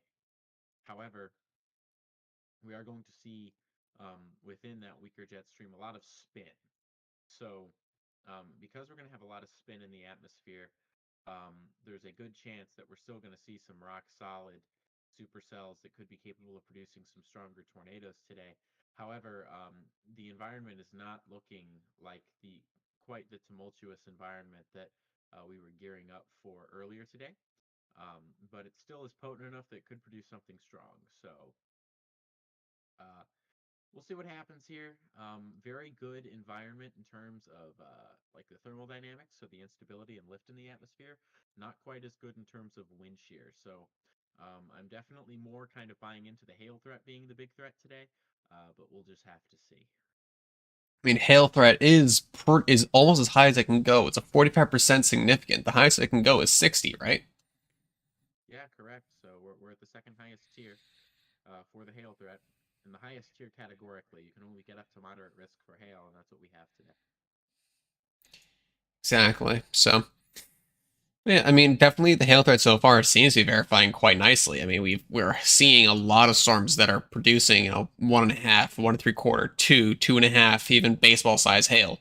So, 100% the SPC nailed that, and so do the models. It's only a matter of time to really see whether or not the hail threat wants to materialize or not. But excuse me. Something that you mentioned there was the warm front. About where is that located at this point? Do you think? So when it comes to the warm front, the location here is going to be so if we're starting kind of from where we care about onwards, um, they're in Louisiana, so you're going to be talking about like that kink in Louisiana, between Louisiana and Texas, there near places like DeRuyter and Leesville. That's kind of where the warm front is, and then as it moves northward, that warm front is kind of moving right through Lake Providence, just south of there, well north of Jackson and Yazoo City, moving through central Mississippi. So places like Philadelphia are going to be near that warm front. And then, I mean, yeah, just there in Union in Alabama. And so, yeah, I mean, you just kind of have just north of where our severe thunderstorm warnings are, is kind of where that warm front is sitting. So all the activity is happening at or just south of the warm front at this time. And so if I'm understanding you correctly, anything really much north of the warm front is, or anywhere north of the warm front, should be relatively spared from the severe weather, right? Like, I mean, the risk is still there. It's just not as prevalent as it is south of the warm front. That's right. And the hail threat's still going to be bigger over there, but the tornado threat's going to be very low. It's going to be pretty minimal over there. Understood there. Thank you very much for that explanation, Thomas. Happy to do And that's why you're the man in the chair. it. All right. And speaking of Thomas, Thomasville is still under a tornado warning. We do so 6:32, about 10 minutes ago now. A severe thunderstorm capable of producing a tornado was located 4 miles southeast of Thomasville, moving east at 35. This tornado warning is in effect for another 20 or about 18 minutes for northeastern Clark and southwestern Wilcox counties. This warning will likely get trimmed and reissued, just as the storm is continuing to move off to the east northeast. It really hasn't moved too much since the warning was issued. It is moving only at 35 miles per hour, which is run in the mill for a tornado. It's that's about average for forward motion. So at least in terms of that, that's going to plan. However, if we look back into Mississippi, um, the storm that passed by Sosa, um, wow, that I'm not gonna lie, I haven't really been watching the convective growth here south of Jackson, but geez, that's a lot of rain that's developed there. And the storm near Sosa is or that past Sosa, it has got a pretty good signature developing there. Not perfect, but it could definitely produce something if it gets back together really quickly. Would you agree?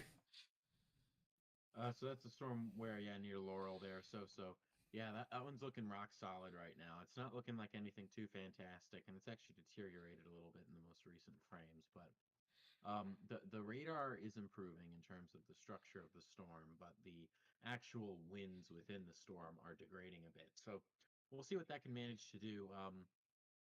Something of note here is that there is this thing that we call an outflow boundary, um, and that basically can trigger storms and help trigger tornadic thunderstorms, things like that. And I feel like this is starting to interact with that. So we'll see what happens. Things still could get interesting tonight, but we'll just have to see.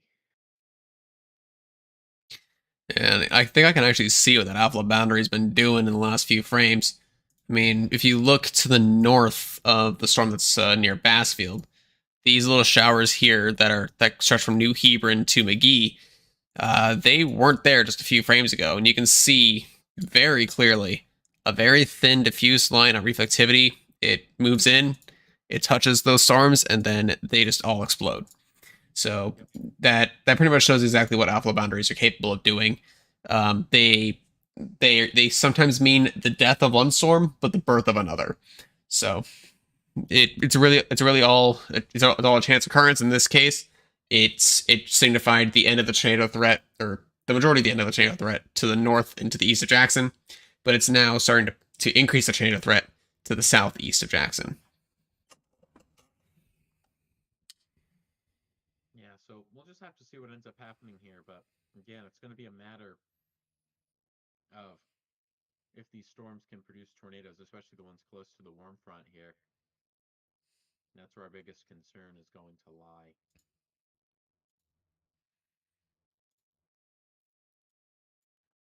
Another thing that I should probably mention is that there is now a severe warning cell in northeastern Louisiana, east of Monroe, near Rayville and Delhi, that is producing 2.5-inch hail.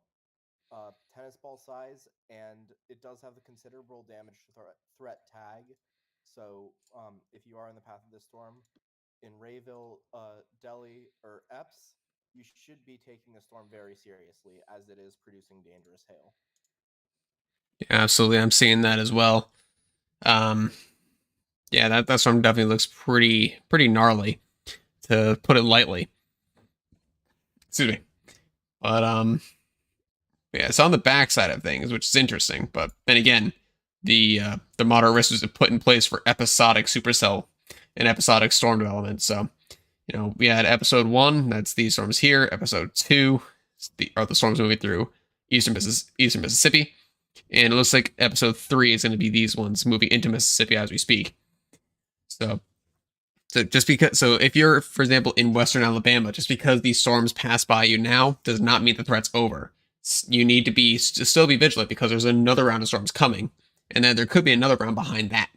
So, and that's also one of the reasons why we have the flash flood warnings in place, because storms are just going to keep training over the same areas for the next few hours. Um, along with dropping rain, they're also going to have the attendant threat of winds, hail, and tornadoes. So make sure you're paying attention to the weather. You have multiple ways to receive watches and warnings. No weather radios are pretty reliable. If you don't have those, your phones are, almost everybody's phone is able to pick up these warnings. They'll go off for, I think, either a flash flood warning, a considerable severe thunderstorm warning, or a tornado warning of any kind. So as long as your phone has battery, you should be able to receive warnings that way. If not, then tune into either our live stream.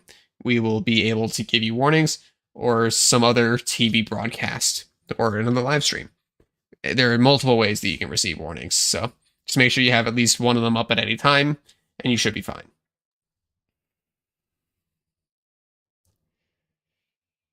Absolutely the case. I'm keeping an eye on this tornado warning storm here in Alabama. It's not looking fantastic. However, it isn't a radar hole, so it's kind of difficult to tell what's going on with it. However, um, that that couplet does look rock solid. Doesn't look fantastic, but it does look solid. So we're going to continue to see, I guess, what these storms can do tonight. But these storms to the south that are producing these tornadoes, I think they're going to be relatively brief. I don't think we're going to see overly strong tornadoes over the southern mode. It's going to be these northern storms along that front that are going to be our biggest tornado threat. And as of now, it's not really materialized so far. One of the things is that whenever you have conditions that are favorable for large hail, it tends to kind of diminish the tornado threat some. And we actually have a CC drop here in Mississippi here, just crossing the Mississippi Louisiana border near Vicksburg. But that's not because of a tornado. That's because of large hail. Um, so that should give some context there. And Weather Service is talking about ping pongs falling out of this thing. However, if I were in Mississippi, I'd be saying there's the possibility of golf balls here. So that's just my opinion at this time. Yeah, precisely. And that's why we use, and that exact reasoning you gave, the CC drop there, is why we use multiple different products and not just a couple. Um, so, I mean, this is a prime example. If we look at correlation coefficient, we can see that drop there. And, it's coincident with the reflectivity area. It should be coincident. Yeah, there's a weak couplet there, so you could say, maybe there's a tornado there. If we look at differential reflectivity, though, I mean, you could still make the case if you weren't looking carefully enough, but just given how deep the differential reflectivity hole is and how shallow the correlation coefficient hole is, I would expect to see this correlation coefficient be in the deep blues given the differential reflectivity. So I'm very confident that's not a tornado. That's just a hail core. Yep. So, but yeah, there's a reason why we figured out ways to analyze radar beams from multiple different angles, multiple different ways, and this is an exact example. Now, I do believe we have a new mesoscale discussion coming in. I'll leave it to you guys to read it off once you get the details on it. But it looks like it's going to be in place for the arc of storms moving into the meridian area as it continues off to the east northeast. Yeah, we do have a new mesoscale discussion there. The Storm Prediction Center has on their graphic here highlighted the northern end of our severe weather threat. So this includes places like Meridian. It's near Columbus, Mississippi there, although not quite. So it's south of Columbus. But this is for those storms, that arc of severe storms there stretching from Meridian to Utah, and does not include the tornado warning cell that we currently have there in Alabama. But it says a growing and organizing cluster of storms will pose an increasing risk for damaging wind gusts into areas between Birmingham and Montgomery through 9 to 10 p.m. Central Daylight Time. So it looks like um, if you're in the Birmingham area or the Montgomery area, this is going to be moving into your neck of the woods here around 9 to 10. And the Storm Prediction Center giving an extra heads up there for you guys that there's a real possibility of some pretty potent winds there. So if you're in Birmingham, if you're in Montgomery, it's time to go over that severe weather safety plan, because odds are you're probably going to get a pretty robust arc of storms moving through your neck of the woods here within the next few hours. Gotcha there. I do want to update everyone on that tornado warning. It has been trimmed a little bit. It's still a radar indicator rotation. It has now been downgraded to $half size hail. So I believe it was ping pong ball before. I believe it is now a $half, which is 1¼ inch hail. So it definitely looks like it is in a decent place for it to continue developing, but it's still dealing with some showers that are in its inflow region. So we'll see if it manages to actually do anything there, but time will tell.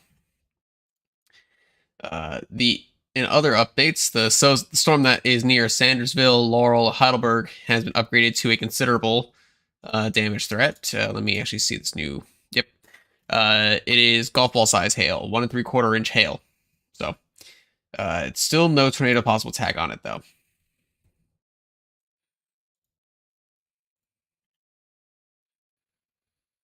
Let's see. Anything else of note anywhere? Any tornado warnings? I don't see any tornado warnings.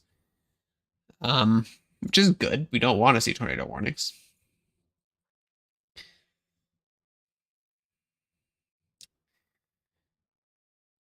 Yeah, I don't see too many of these other storms doing anything major apart from being big hailers. At least in the near term. We'll see how long term goes. Indeed. One of the storms in Louisiana to the south of the one I was mentioning earlier, this is the one that is currently heading towards Gilbert, Winsboro, and Wisner. It now has 1.75-inch hail, and also, I believe, has a considerable damage threat tag as well. So that it does. Yep. Now do have two severe warning storms in Louisiana that are producing damaging hail. So if you're in any of these paths, you should be keeping an eye out for these and be getting into a safe space away from windows, preferably in an interior room. In fact, I do want to point out that the northern one in Louisiana is producing up to tennis balls in terms of size. That is 2.5 inches. The next size up is what is considered a destructive severe thunderstorm. So it is very close to reaching that point. So if you are in Delhi, Epes, Tallulah, you need to be in shelter pretty quickly, as this storm is capable of producing some significant damage to life and property if it manages to hold itself together.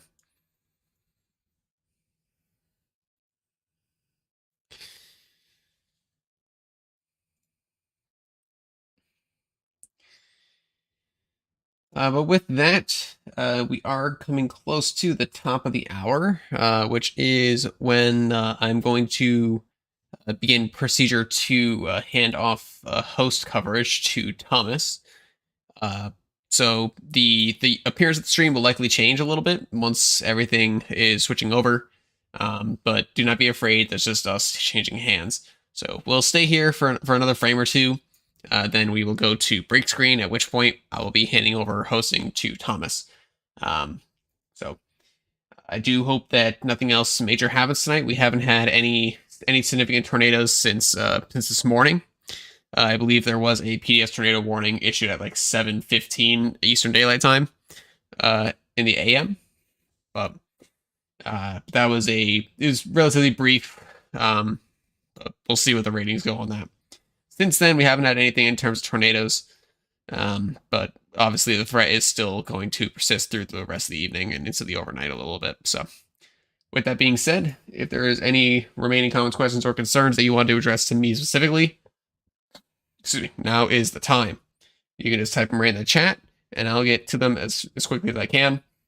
Apart from that, I will remain in the chat as well as moderator, so that way I can make sure that if a question isn't quite technical, I can answer really quickly there, and maybe even direct our live team to answer it for you.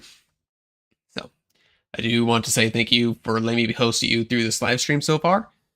Thomas here is very good at his job. He is very capable of leading you through the rest of this. So with that, I think we're going to go over to break here in just a couple minutes. Elliot, Thomas, any thoughts before we do that? Nothing in particular of note. I will say that the outflow boundary is still looking pretty robust and is starting to continue interacting with some of the storms in Mississippi. A couple new severe thunderstorm warnings popping up there, so I imagine we'll be keeping an eye on that after break.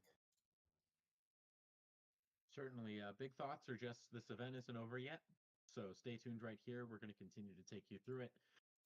We still have a few hours yet before we can really start to say that this event's over and things went wrong with it. So make sure that you're sticking with us. We'll take you through this event with time, and we'll let you know what's going on here. Yep.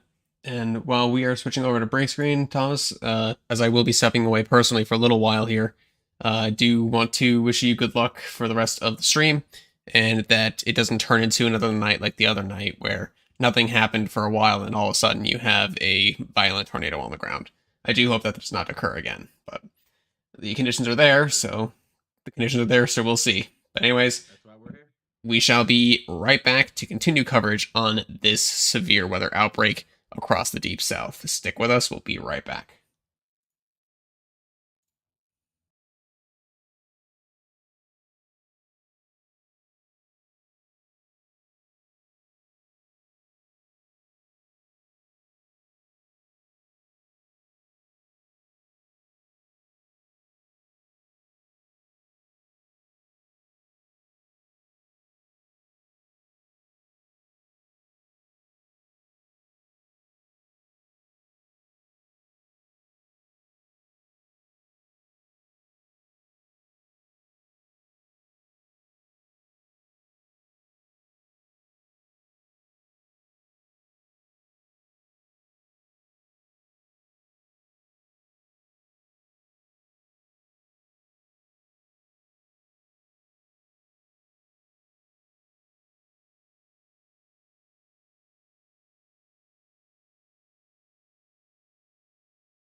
Hello, everyone, and welcome to Advective Weather. Welcome back to the stream. We are hoping that you're doing well.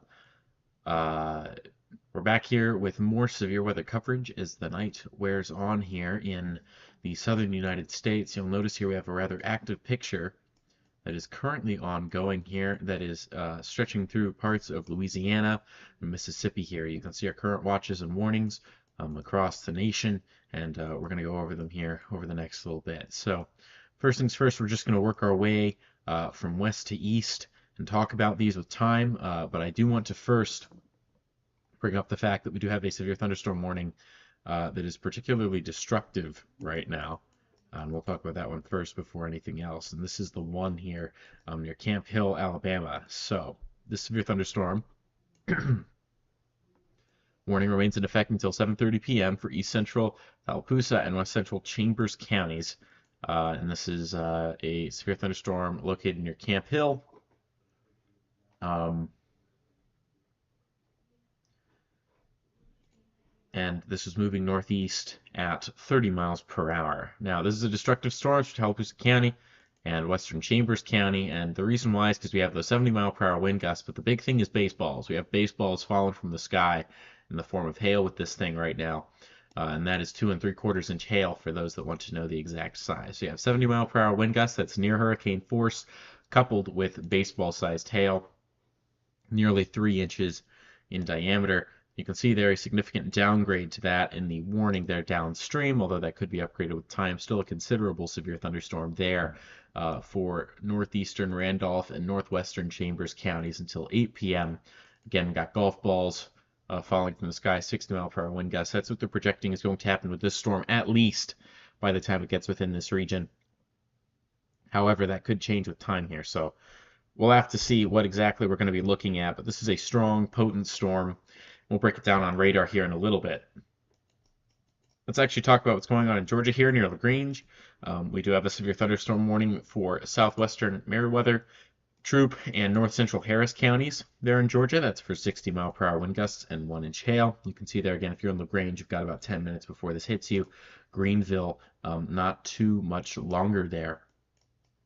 So that's kind of our first cluster of storms there. This is on the easternmost side of things. And I guess, yeah, we'll just move east to west at this point. It makes the most sense. But next things next, we have a tornado warning in place there in Alabama. And this is in place for southern Wilcox County until 7:45 p.m. This is for a tornado and $half sized hail. So that's 1 1/4 inches. This is for radar indicated rotation. And so if you're near Camden, this thing's going to be getting to you here in about 10 minutes time, according to the Weather Service, although from what I'm seeing, I think there's a real possibility it gets there a bit sooner. Currently, it looks like there's a somewhat powerful rotational signature in there. There's not really a debris ball or anything, but there is a pretty decent looking rotational signature there. So we're going to continue to keep an eye on that as that moves towards Camden. And again, we'll be keeping a close eye on things right here. Keeping an eye on social media, storm chasers, all the things to make sure that if there is a tornado that is confirmed, anything of that nature, we're not gonna, we're really not gonna see too much, I think, for the next little bit. So, again, I'll be keeping a close eye on things with time, but over the next little bit, I'm not expecting terribly much in terms of the tornado front. On the hail front, on the other hand, we're expecting to see quite a bit. And that doesn't mean the tornado front's over. That just means it looks like it's delayed here for a bit. We have another storm here. This is near Demopolis, Alabama. This is no joke. This is a supercell. And this is a severe thunderstorm warning until 8 p.m. for northern, Marinetto, and southeastern Hale counties for that robust supercell. And that's 2-inch hail there and 60-mile-per-hour wind gusts that they're getting. So that's pretty large hail. That's larger than a quarter. It's larger than a golf ball.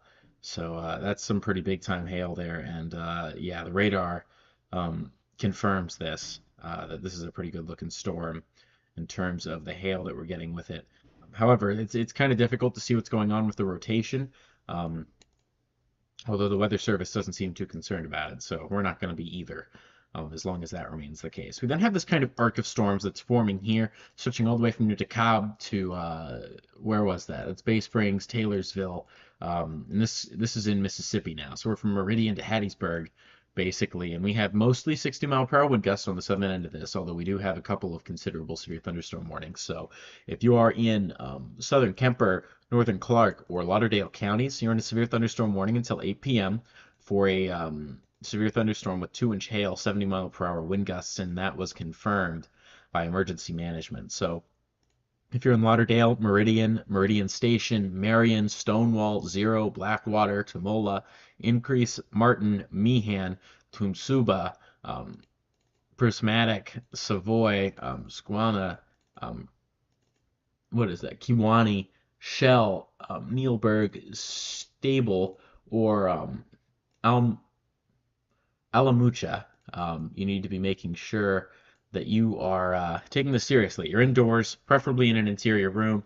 Again, those are near hurricane force gusts, and we have severe thunderstorm warnings now stretching all the way into Alabama here, especially this northern warning there, with a considerable damage tag on that as well for that severe thunderstorm. And again, so we're seeing our severe thunderstorms here to the west here with our destructive severe thunderstorm. Capable of producing, again, 2 3/4 inch hail. And they have updated that. They're still saying baseballs falling from the sky with this, so wouldn't be shocked if that's what we're going to continue to see happening. And then as we move over here, the thing we really haven't covered yet are these cells here on the northern end of this tornado watch at this time. So we do have 60-mile-per-hour wind gusts, 1-inch hail here with this cell near Grayson. We have another cell here that is warned until 7:45 p.m. for northwestern Tennessee and northeastern Coahuila and southern Franklin parishes in Louisiana, and that's for golf ball sized hail, 60-mile-per-hour wind gusts. So if you're in Jagger, this will be around your area. It already passed Windsor. It's already passed you. Pooler Point is going to hit you at 7:20, and New Light is going to hit you around 7:30. If you're in Gilbert, this storm is also expected to impact you, so that's rather significant, to say the very least. And that's really what we're seeing here in terms of what's currently happening. A bunch of severe thunderstorm warnings, and we have that one tornado warning cell there to the south that we're also continuing to monitor with time here. So we're just going to keep an eye on things. Now I'm going to take a look here, take a more technical approach now with our radar. And the first storm I want to look at there is the one with our tornado warning in it. That's kind of our first priority right now. Now we can't see it that well because there's a bit of a radar hole here. But between Birmingham and Mobile, there isn't much of a difference between these. So we're going to take a look at the Birmingham radar. Now we do have this kind of weaker region here. And that's known as a bounded weak echo region. That's kind of an indicator to me that this could be trying to produce a tornado. It also looks like our velocity signature is somewhat robust. So our tornado debris tracker down here isn't showing much of anything. But our velocities here, those reds and greens next to each other, indicate to me that there's some rotation. And then we also have that kind of hooking signature on the radar there. As we break this down more technically, it also makes it clear to me that we have a serious situation going on there. All right, now this storm right here, this storm has now been upgraded to a destructive storm. So we have now 2 destructive severe thunderstorms ongoing at this time. And again, for that tornado warning storm, I do want to make it clear that is dropping $0.50 at this time. So that's still rather substantial. And we're going to keep an eye on that because that looks like it could start producing something more significant in the near future. But let's take a look at our destructive storms real quick. Here's our first destructive storm. Excuse me. And this radar right here, KMXX, is down. So we're going to have to go with KFFC here. Or even Birmingham, one of the two is fine. But as we look at this storm, you'll notice here that it's rather robust. There's a little bit of rotation there, but nothing too much to worry about in terms of that rotation. But it's the hail. The hail is big here, and we're going to continue to take a look at that. Now, our radar-derived hail size is about 1.5 inches, which means that this destructive warning here, which calls for baseballs, might be a little exaggerated. However, that's still a substantial storm, to say the very least. We do have a new tornado warning now here. This is for Hale and Marengo counties, and this is with the other destructive severe thunderstorm, and my goodness. Yeah, we have a bit of a radar signature with this one. So let's talk about it real quick. When it comes to the severe thunderstorm, here. This is for baseball-sized hail and 60-mile-per-hour wind gusts. If you're within that warning, you're pretty close to or within the tornado warning as well. And so all the places I'm about to read off here are within both. So if you're within these locations, it's time to get to that safe place because if you aren't going to get a potential tornado, you're going to be getting baseballs falling from the sky. So this is a big deal either way. So if you're in Demopolis, Greensboro, Linden, Uniontown, Jefferson, New Bern, Myrtlewood, Founsdale, Dayton, Greensboro, Municipal Airport, if you're in Pinhook, if you're in Duffery's Bend, if you're in Arcola, Chickasaw State Park, US 80 and Alabama 28, Old Spring Hill, Demopolis, Lock and Dam, Gallon, Laneville, or Cedarville, it's time to get to that tornado safe place right now. There was a bit of a signature there on radar that became rather clear in the last couple of frames. It doesn't look as good this time, but still, you're within either a destructive severe thunderstorm warning or a tornado warning at this time, so it's time to get to that safe place. And just to be more specific with the tornado warning, that is for northeastern Marengo and southeastern Hale counties in Alabama until 8:15 p.m. Again, that's for a potential tornado. So make sure you're in that safe place. That's going to be the lowest level of a sturdy building in an interior room. Those are the primary rules for something like this. And again, you can see that robust rotational signature near Camden as well. That's for that tornado warning in Wilcox County. And that's in place until 7:45. And that's for a tornado and $half sized hail. And again, we're still continuing to see that what's known as a bounded weak echo region. So this could be starting to become a bit more robust as well. So we're starting to see that tornado threat ramp up a little bit. We have those 2 tornado warnings currently in place right now. However, neither of these look particularly strong, so I'm not particularly worried at this time. However, I'll keep you posted as time goes on with what exactly we're going to be seeing with time. Storm Prediction Center has issued a brand new mesoscale discussion. I do want to bring this up for you. This is for those storms there on the northern end of the warm front. So for context here, that highlighted area includes places like Jackson and Yazoo City. So they're saying at least a continuing severe hail risk is expected through 9 to 10 p.m., and it's possible storms could consolidate and eventually pose a risk for strong surface gusts. So currently, the Storm Prediction Center's mode of thinking here has far more to do with the potential of severe winds and hail than it does with tornadoes. And speaking of the Storm Prediction Center, we're going to have a brand new outlook from them at top of the hour. That'll be good to see as well. So we're going to continue to look at things as time goes on there. But this is a destructive tornado-warned severe thunderstorm. Currently, the radar estimated hail size is about 1.25 inches or so. However, the Weather Service here has made it very clear that they believe that there is hail much larger than this. Again, they're saying baseballs are falling from the sky with this. Well, it's radar indicated. We don't have any storm reports on that right now, but you'll notice there 1-2 inch hail farther back courtesy of this storm. So we'll just have to see what this ends up doing. And then we have this other storm, again, that has a destructive warning on it for baseballs within west central Chambers County. However, in the next warning that it is moving into, the warning indicates that this has golf balls in it, which is still rather large. It's 1 3/4 inch hail, as well as those 60-mile-per-hour winds. And then we also have that more robust cell there that is moving in. Georgia, that's on the move. That looks pretty bog standard in terms of a severe thunderstorm, and the warning shows it being pretty bog standard. That's 60 miles per hour, 1 inch hail. That's the minimum threshold for both hail and wind. So it's not going to be some sort of massive, mega severe thunderstorm that's super destructive or something like that. However, it's still something that needs to be taken seriously. You still want to be indoors. You still want to be making sure that you are taking those precautions if you're in like Hoganville, Grantville, if you're in LaGrange, places like that. And again, that's going to be along places like Interstate 85, stretching from Grantville to LaGrange there. And then if you're in like Noonan, Peachtree City, you're within the marginal risk for severe thunderstorms tonight, and even Atlanta, but this cell is headed in your general direction, so I wouldn't wave this off exactly. And we do have a new severe thunderstorm warning that's just gone into place here as well, near the city of Greenville. That's where that storm is, heading towards places like Rocky Mount, Gay, and Harrelson there in Georgia.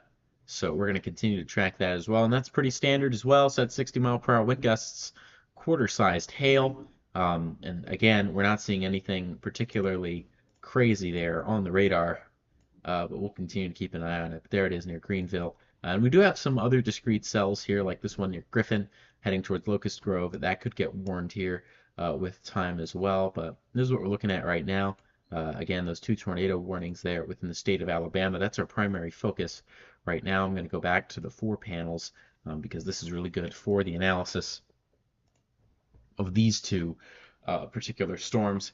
Want to keep an eye on them here as time goes on, especially the storm here heading in the general direction of Marion right now.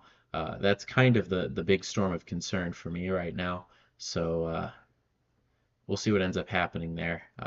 And we'll go over some other things here shortly. There was a new severe thunderstorm watch that was issued. But yeah, here we are. So if you're in Demopolis, it looks like this storm is going to go just south of you. Regardless, you should still be in your safe place because you're just outside of a tornado warning and well within a severe thunderstorm warning for baseball-sized hail. Now, I do want to talk about this cell a little bit. It is looking a bit more concerning now when it comes to the radar presentation.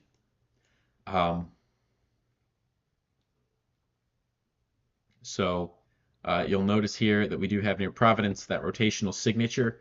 Now, this is kind of decoupled from our what's known as a reflectivity scan um, because there isn't much precipitation going on here, which indicates to me that we're likely seeing some inflow surging into this, some warm air that's going to be capable of allowing the storm to strengthen some. So we're going to keep an eye on this. This is still a storm of concern.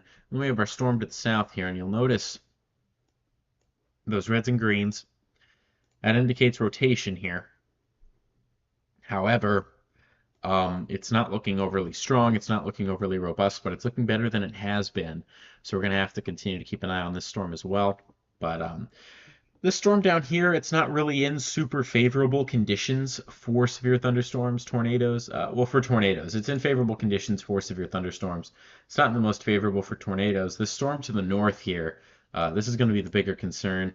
It's much closer to where we kind of have that enhanced level of twisting in the atmosphere here.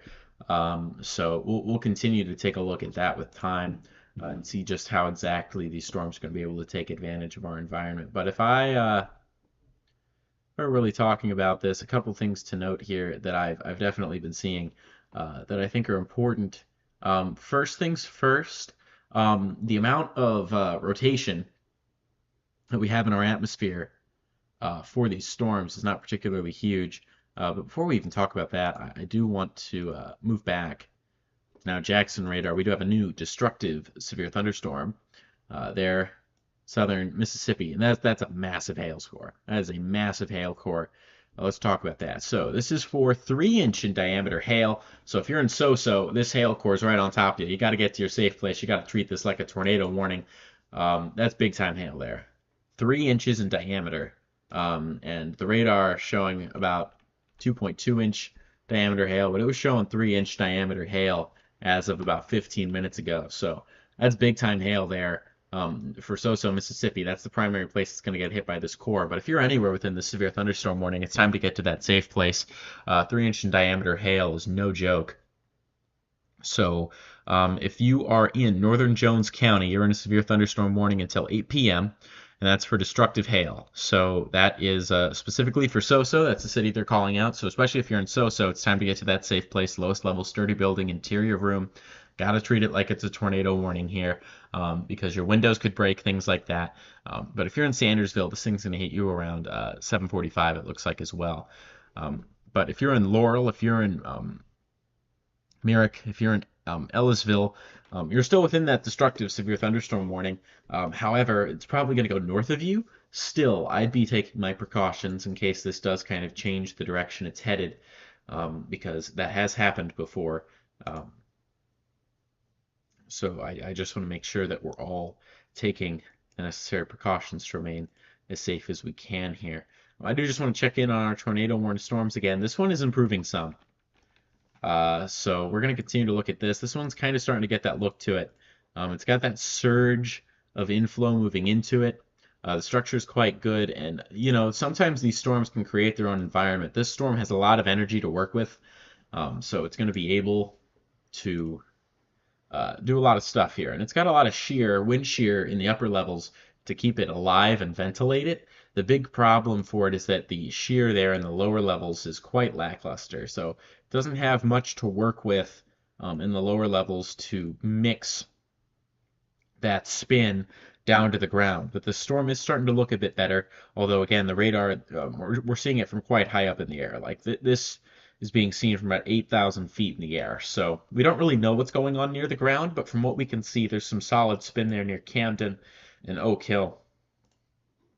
And again, this analysis is for a storm there with a potential tornado and half-dollar sized hail near Camden, there in the state of Alabama. So if you are in southeastern Wilcox County there, in the state of Alabama, it's time to get to that safe place, as there is an improving radar signature here for the potential of a tornado. Although again, no reports of anything on the ground right now. We'll see if that changes with time, though. That's for sure. I would like to also go over the other tornado warning here, because of course we want to keep everyone posted here with what's going on. There is another tornado warned storm here near Linden, and this is starting to look concerning. This is getting tighter. There's no debris signature with it. However, this is starting to look a bit tighter, and it's not exactly with the storm either. Again, this could be a low precipitation type deal, but I don't think it is. So I don't think there's a tornado warning or not, I don't mean that. I mean, I don't think there's a tornado on the ground with this. That's what I meant to say. However, there's a tornado warning in place, and there could be a tornado on the ground here soon, as that velocity signature still looks rock solid. So if you are in Marengo or Hale counties, stay in your safe place there until 8:15 p.m. That's when you're going to be in the clear here. But if you're in Demopolis, Linden, Jefferson, New Bern, Faunsdale, Dayton, Pincook, Chickasaw State Park, Old Spring Hill, Gillen, or Laneville, it's time to get to that tornado safe place here. And again, I do want to note the severe thunderstorm warning here that we have in place is destructive. It's over the same areas, and that's for baseballs. Baseball-sized hail falling from the sky. And 60-mile-per-hour wind gusts, and that is destructive. That's big time. That's a big deal. So if you're in Demopolis, Greensboro, Linden, Uniontown, Jefferson, New Bern, Myrtlewood, Faunsdale, Dayton, Greensboro Municipal Airport, Pinhook, Duffy's Bend, Aracola, Chickasaw State Park, US 80, and Alabama 28, Old Spring Hill, Demopolis Lock and Dam, Gallant, Laneville, or Cedarville, it's time to get to that safe place. And you folks are in a tornado watch here until around 1 a.m. tonight. So you still got quite a while to go with this thing. Now that we've talked about this, let's just move back south here, see what the latest scans show. And yeah, this is starting to improve pretty quick here. And we've got a lot of inflow, a lot of warm air surging into it. So we'll see what this does, but that is of concern. So we'll see. Things look like they are starting to ramp up a little bit in terms of the tornado threat. But still, that tornado threat doesn't look huge. So I do want to take this time briefly to go over a new severe thunderstorm watch there that's going on in the state of Georgia. So if we're in the state of Georgia right now, we're in a new severe thunderstorm watch. This is until 1 a.m. So if you're in Georgia, and that includes the city of Atlanta, that includes Thomaston, Peachtree City, you are within, again, a severe thunderstorm watch until 1 a.m. Now that means that a severe thunderstorm is possible within the area, but not that one is imminent. That is a warning.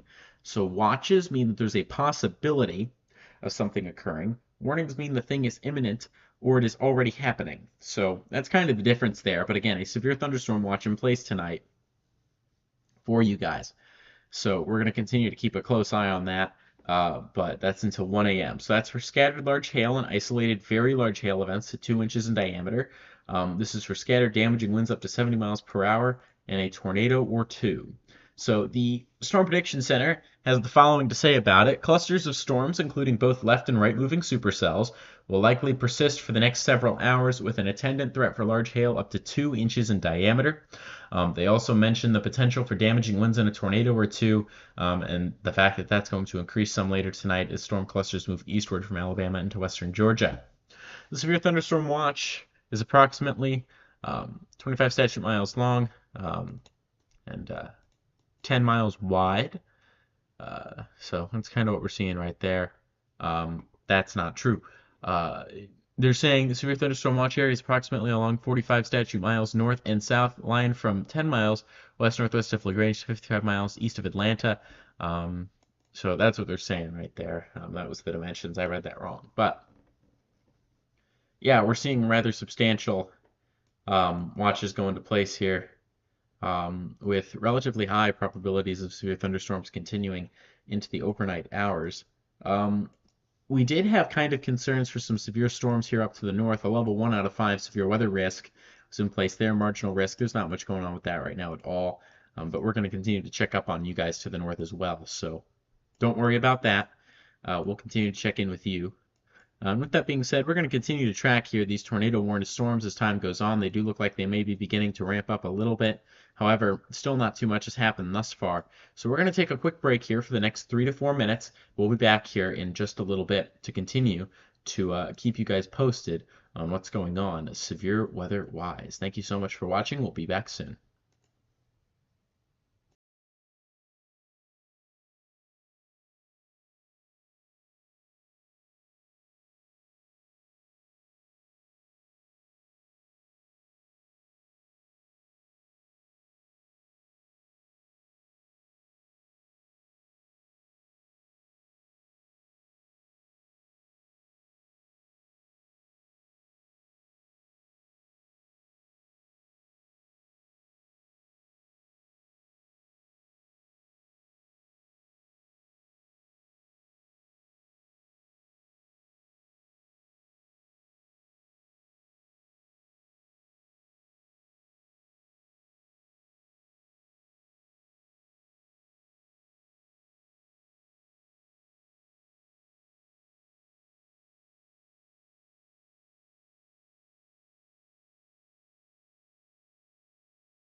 Hello, everyone, and welcome back to more severe weather coverage as we move through the evening here into the overnight hours, perhaps, of this severe weather event. So we're continuing to cover what looks to be a rather substantial severe weather event that is unfolding across the southern United States. There's been big time hail today. That's been the big story, but we still do have the possibility of tornadoes. And speaking of that, we do have two tornado warnings currently in effect as we speak. So we're going to go over those right now and make that one tornado warning now, as we have had one that's been allowed to expire here, as this cell has been showing signs of weakening, although we could have had a brief spin up with this. Um, However, we'll be pointing this out here soon for another reason. We do have that tornado warning storm there to the south there near Snow Hill. So we do have a tornado warning is currently in place until 7:45 for southeastern Wilcox County. And that's again going to remain in place until 7:45. That's over mostly rural areas, but Snow Hill within that tornado warning. So if you're in Wilcox County, within the polygon there on the southeastern side, it's time to get to that safe place. This does not look as good as it did when we went on break. However, it still does look decent. There's definitely still some spin in the atmosphere here with this storm. So it's still something that needs to have an eye kept on it as this storm continues its movement there towards places like Minter. If you're in Minter, you're not in a tornado warning right now, but you're in a severe thunderstorm warning, and this area of rotation is going to move over you. So if you're in Lawandys or Dallas County, you're in a severe thunderstorm warning. You're in Alabama until 8:30 p.m. for 60-mile-per-hour wind gusts and quarter-sized hail. It's pretty run-of-the-mill stuff. However, if we take a look here, it looks like a 1.5-inch hail is possible according to our radar-indicated stats. So we'll see. The hail could be a bit bigger. I think it is, just given the way that this hail core looks, but we'll have to see. But if you're in Danley Reservoir, Corleen, Clover Hill, Tilden, Claroville, Minter, Farmersville, or Fosstroa, you're pretty close to this. And you can see there we do have some improvement in the wind speed. The wind's kind of surging into the storm, but in terms of actual tornadic development, it looks pretty unlikely right now with this particular storm. So this cell continues its march here into Alabama. And continues to be a force to be reckoned with. Let's talk about another force to be reckoned with to the north, but not due to tornadic potential, due to large hail. And as I say that, we do have a new tornado warning that's just gone into place right here. It's right in that radar hole. We're going to go to Mobile. I think that the Mobile radar, maybe the Jackson radar, the Mobile radar looks pretty good here. That's going to be what's going to give us a good idea of how this cell looks. So you'll notice here we do have those areas of rotation. We have two of them actually, right here and right here. And so those are kind of splitting Melvin right now, heading towards places like Needham and Butler and Pennington. So let's go over this tornado warning real quick. It's brand new. That's for central Choctaw County in southwestern Alabama until 8:30 p.m. So this is for a tornado and quarter-sized hail with a storm moving northeast at 45 with two potential couplets there. Near Melvin. Again, that's near Melvin. No confirmation of any tornadoes, but still that radar indicator rotation is good enough. If you're in Toxie, it's expected to hit you in 5 minutes. Butler, it's going to hit you around 8. And Pennington, you're going to get hit here around 8:15. So that kind of gives you a good idea of how this is looking. And it looks like if either of these circulations are going to go tornadic, it's that southern one there that's looking the best right now. This one right down here near Toxie and Gilberttown. If we actually get a storm track for it, looks like it might split Toxie and Needham, but still, if you're within that tornado warning, it's time to get to your tornado safe place regardless. And again, these areas are in a moderate risk, level 4 out of 5 for severe thunderstorms today, and that's for a reason. So we can't take this lightly if we're within this region, because there's a real possibility that we are going to see some pretty dangerous storms as we head later into the night. We're going to have a brand new severe weather outlook that comes out relatively soon, courtesy of the Storm Prediction Center, giving us an idea of just what to expect for the remainder of the evening. And from there, we're going to kind of make a decision on how much longer we're going to cover this for. But while we do continue to cover it, we are going to also cover two other warnings specifically here.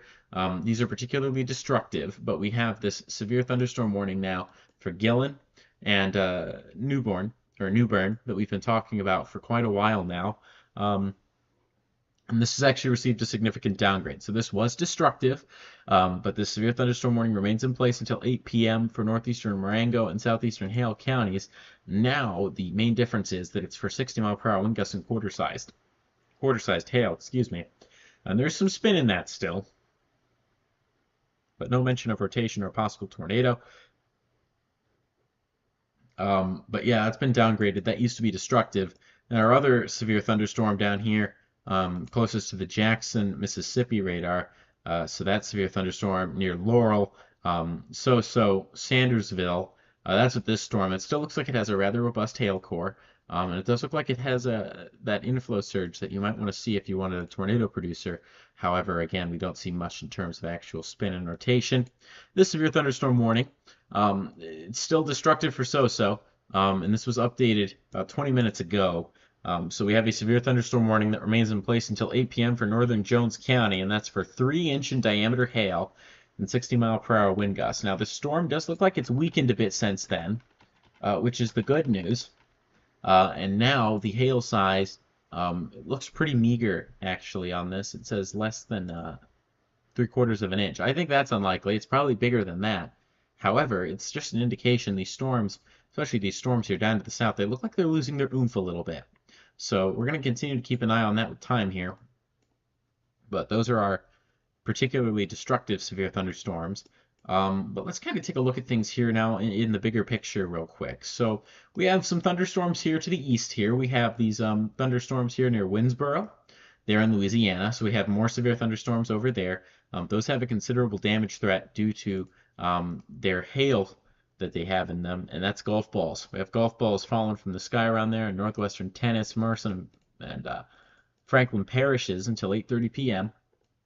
And again, we're just seeing these storms here producing large hail, and we even have one here kind of behind near Natchitoches, I believe that's how you pronounce it.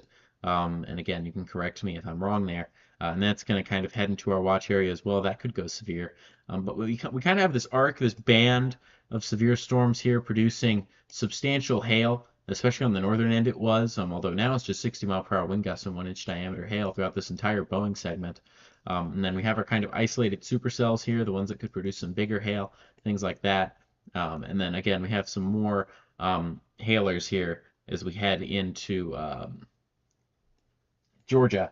And so that's what we're looking at right now, to say the very least. And again, as we look north to where our kind of severe weather threat, our marginal severe weather threat is, we're not seeing much up there. And we'll have brand new information courtesy of the Storm Prediction Center here in about 15 minutes regarding what exactly to expect for the remainder of the evening. And from there, we'll make a call as to what exactly to do with the stream, but we'll also be able to inform you of what the rest of the evening looks like. If any of you are here, just let us know in the chat here. Where are you from? Are you guys in this risk area? And if you know anyone in this risk area, feel free to share this with them so that way they can stay informed here, as we have a level 4 out of 5 severe weather risk today. That's pretty big. It's a moderate risk, so that's a pretty big deal today. Last time we had a moderate risk, that was last Friday, and we know what happened last Friday. Now, I'm not saying that's going to happen again today. The environment's very different, and that 4 out of 5 is not just for tornadoes, but also large hail, and the large hail threat definitely looks to be materializing. That large hail threat may be, yeah, certainly, but the tornado threat maybe not so much. So we'll see what ends up happening there. But regardless, yeah, we'll see. The wind shear, I'm not convinced that these are going to be able to produce much in terms of severe weather. But regardless of that, we're still going to get some severe hail. But yeah, not convinced that we're going to be seeing there a particularly big tornado threat. However, we do have some breaking news here. I do want to talk about this. This is a big deal. This is a pretty big deal, and this has to do with the threat we haven't talked about much tonight, but we need to talk about it now. There's a moderate risk. That's not what we have anymore. There's a new outlook that just came out, courtesy of the Weather Prediction Center. We have a high risk of excessive rainfall here that's just gone into place today. Let's see if we can reload this on here. We can't. Okay, we're just going to have to look at this. Here, just one moment. I want to get the graphic pulled up here.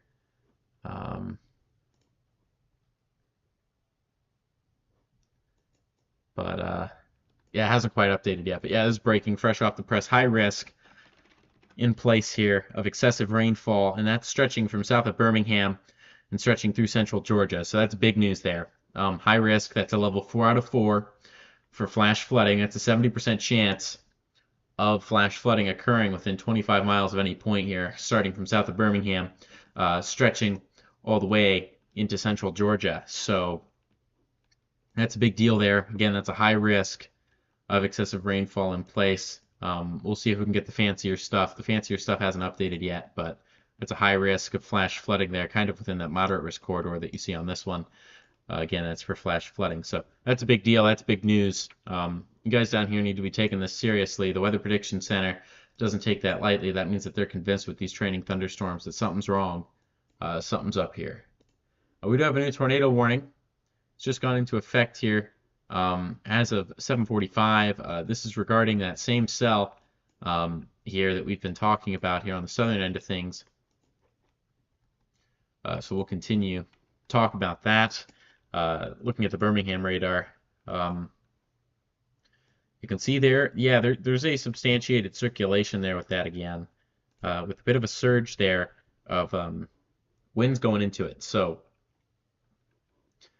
this most certainly has the ability to produce a tornado at some point. It probably would be brief. I don't think it would be anything overly serious compared to what we've been seeing, but still, these are serious enough that you need to get to your safe place. Even a weak tornado can still break windows, can still uproot trees, things like that. And that can be very dangerous. If you're not indoors, if you're not in that lowest level sturdy building interior room, well, your house probably won't be at risk of just getting wiped off the map like we've been seeing. What is at risk here is, again, your roof could sustain some serious damage. There could be flying debris going into your home that could injure or kill you. So again, still you have to protect yourself from flying debris, because even in these weaker tornadoes, if you don't take protective action, they can still be deadly and dangerous, even if they aren't doing things like making the headlines from wiping a town off the map or something. So still got to take those seriously. But again, this isn't going to be something that wipes towns off the map. We're not seeing that kind of tornado threat with this particular cell today. As we head back here near Butler, we do have a new severe thunderstorm warning south of there. It's rather expansive. I assume it's for 60 mile per hour, 1 gust, 1 inch hail. And yes, it is. That's for Choctaw, Washington, Clark counties in Alabama, and Wayne County in Mississippi. And then again to the north there, you can see we do have this couplet. There's no debris signature with it, but there is a couplet there between Toxie and Needham that we've been tracking. That's rather robust here and could potentially be the catalyst of a tornado. We also have the circulation to the south now outside of the warning that could be of concern. It has some inflow surging into it, so I wouldn't be shocked to see that get tornado warned here relatively soon as well, a warning south where we currently have one. So if you're in Gilbertown, Needham, Land, Butler, you need to be in your safe place right now. That's a given. You're in a tornado warning. But if you're south here of that warning by a little bit, if you're in like Campbell, places like that, I'd be watching out. You're already in a severe thunderstorm warning, so at least stay indoors for now. But you could be on a tornado warning soon, so be prepared to execute that tornado plan in the event that does happen. We've got about 10 minutes until a new Storm Prediction Center outlook, and we'll go over that with you and then maybe time out what the remainder of the evening looks like as well. But yeah, we're looking at some substantial stuff here. We do have the severe thunderstorm there east of Birmingham, near Goldwater, just west of Alexander City. That's for 60 mile per hour, 1 gust, and quarter-sized hail as well. And that is in Cossack County until 8:15 p.m. And then again here, we do have some severe thunderstorms in Georgia. And I would like to go over these real quick. If you're in Atlanta right now, keep your eyes peeled here. You've got a cell. It's basically tracking right for you. It's in Noonan right now. And we've got a couple of things of concern. Firstly, if you're in Atlanta, this storm currently has winds of 60 miles per hour, 1 inch hail. You don't need to do anything if you're in Atlanta right now. Just go over that severe weather safety plan. Excuse me, but if you're in Fayette or Coweta counties in Georgia, you're in a severe thunderstorm warning until 9:30 p.m. for 60-mile-per-hour wind gusts and quarter-sized hail. So if you're in Noonan, Peachtree City, Tyrone, Palmetto, Grantville, Whitesburg, Moreland, Sharpsburg, Turin, East Noonan, Plant Yates, Arnico Sargent, Powers Crossroads, Handy, um, Dunway Gardens, Canongate, Roscoe, Thomas Crossroads, or Madras, it is time to get to your safe place here um, right now. So, again, it's just going to be indoors. It's not as serious as a tornado warned storm, but still, you want to make sure you're indoors, away from windows preferably. And we do have a bit of spin here with this, and this does have a bit of that hooking feature that you see in Supercells. So we'll see if something forms back here. As of now, it doesn't look like it. We do have the storm here near Thomaston, near Barnesville, that does have solid spin to it. So we will talk about this storm real quick. This is for Pike, Monroe, Upson, and Lamar counties until 9:15 in Georgia. It's for 60-mile-per-hour wind gusts and quarter-sized hail. They do mention the possibility of a tornado. So you'd want to move into an interior room on the lowest floor of a building for this, probably. Maybe treat it more like a tornado warning. There's some robust rotation there. I would not be shocked if a tornado warning were issued for that here relatively soon. But if you're in Thomaston, Barnesville, Forsyth, Yatesville, Andoria, Lincoln Park, The Rock, Sunset Village, Outwater, Goggins, Brent, Redbone, Hannes Mill, Collier, Piedmont, or Johnstonville, make sure that you are taking those severe thunderstorm precautions, as again, you do have a robust supercell over there.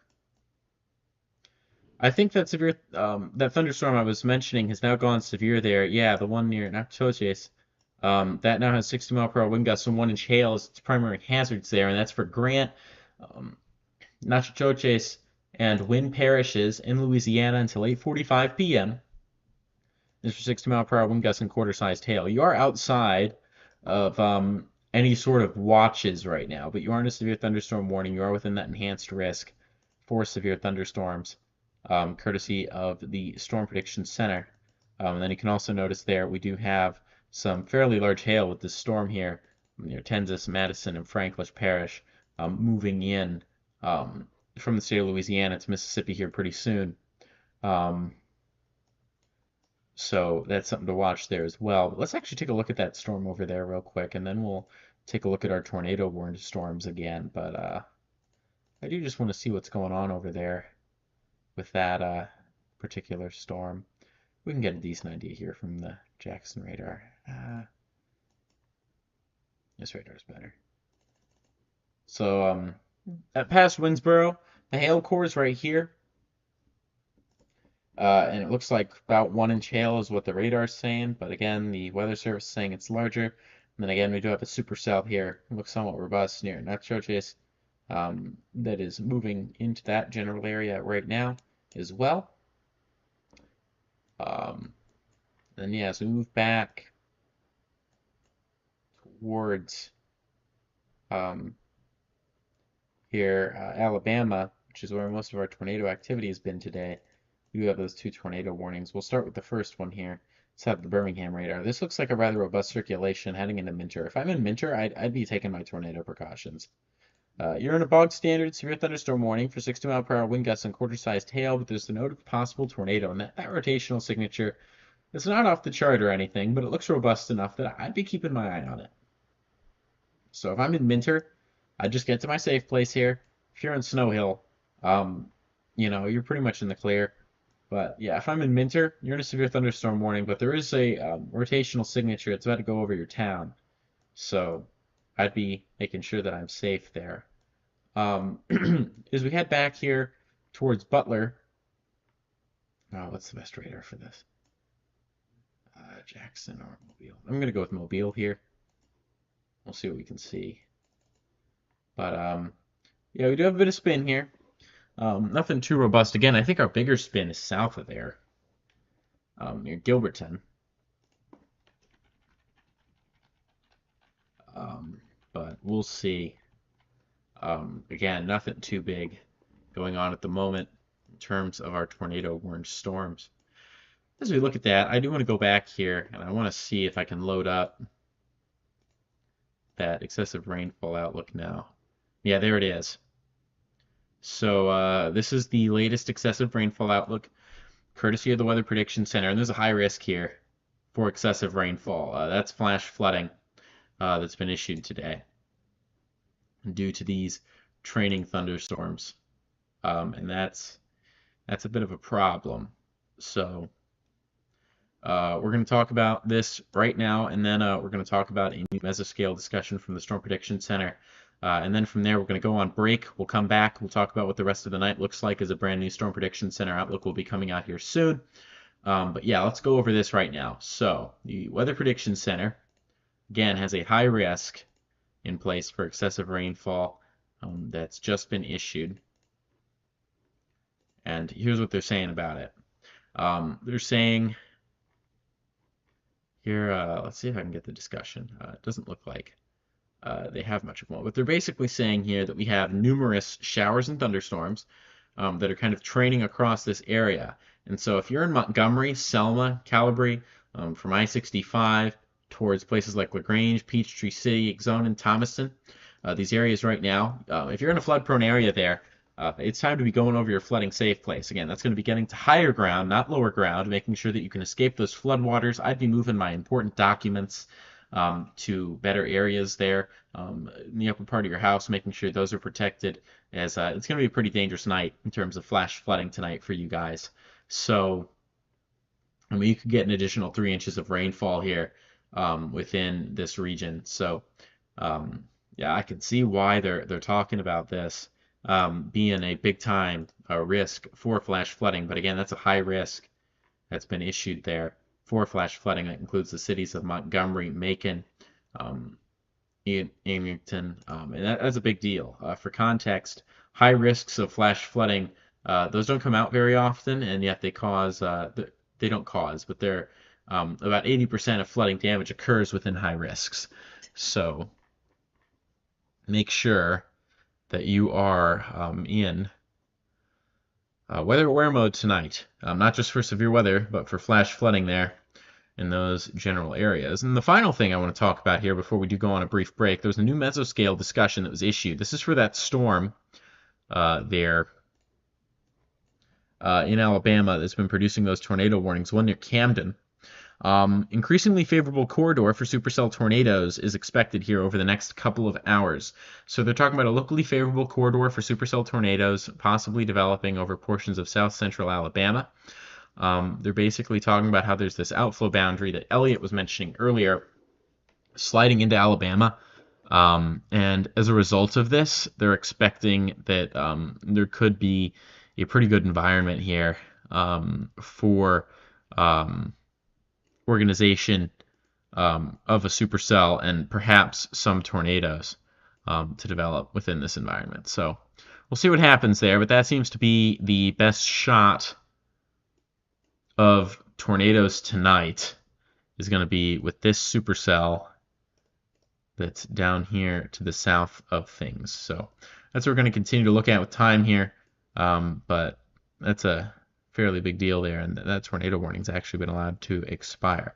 So we're going to go on break here real quick. We will be back here relatively soon with more information as a brand new Storm Prediction Center outlook will be out here soon, and then we'll be going over what the rest of the night looks like, giving you guys the latest information you need in order to stay safe and well informed during this severe weather event. Thank you so much for watching. We will be back soon.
Hello, everyone, and welcome back to another hour of Advective Weather live coverage here. We're going to continue to cover this situation for at least the next hour or so, but we would like to talk about the current situation in regards to what's going on, and then we're going to talk about the remainder of the evening and what that looks like. The Storm Prediction Center has just issued a brand new outlook here, going over what the remainder of the night's going to look like in terms of severe weather. So we're going to have a pretty good idea of that.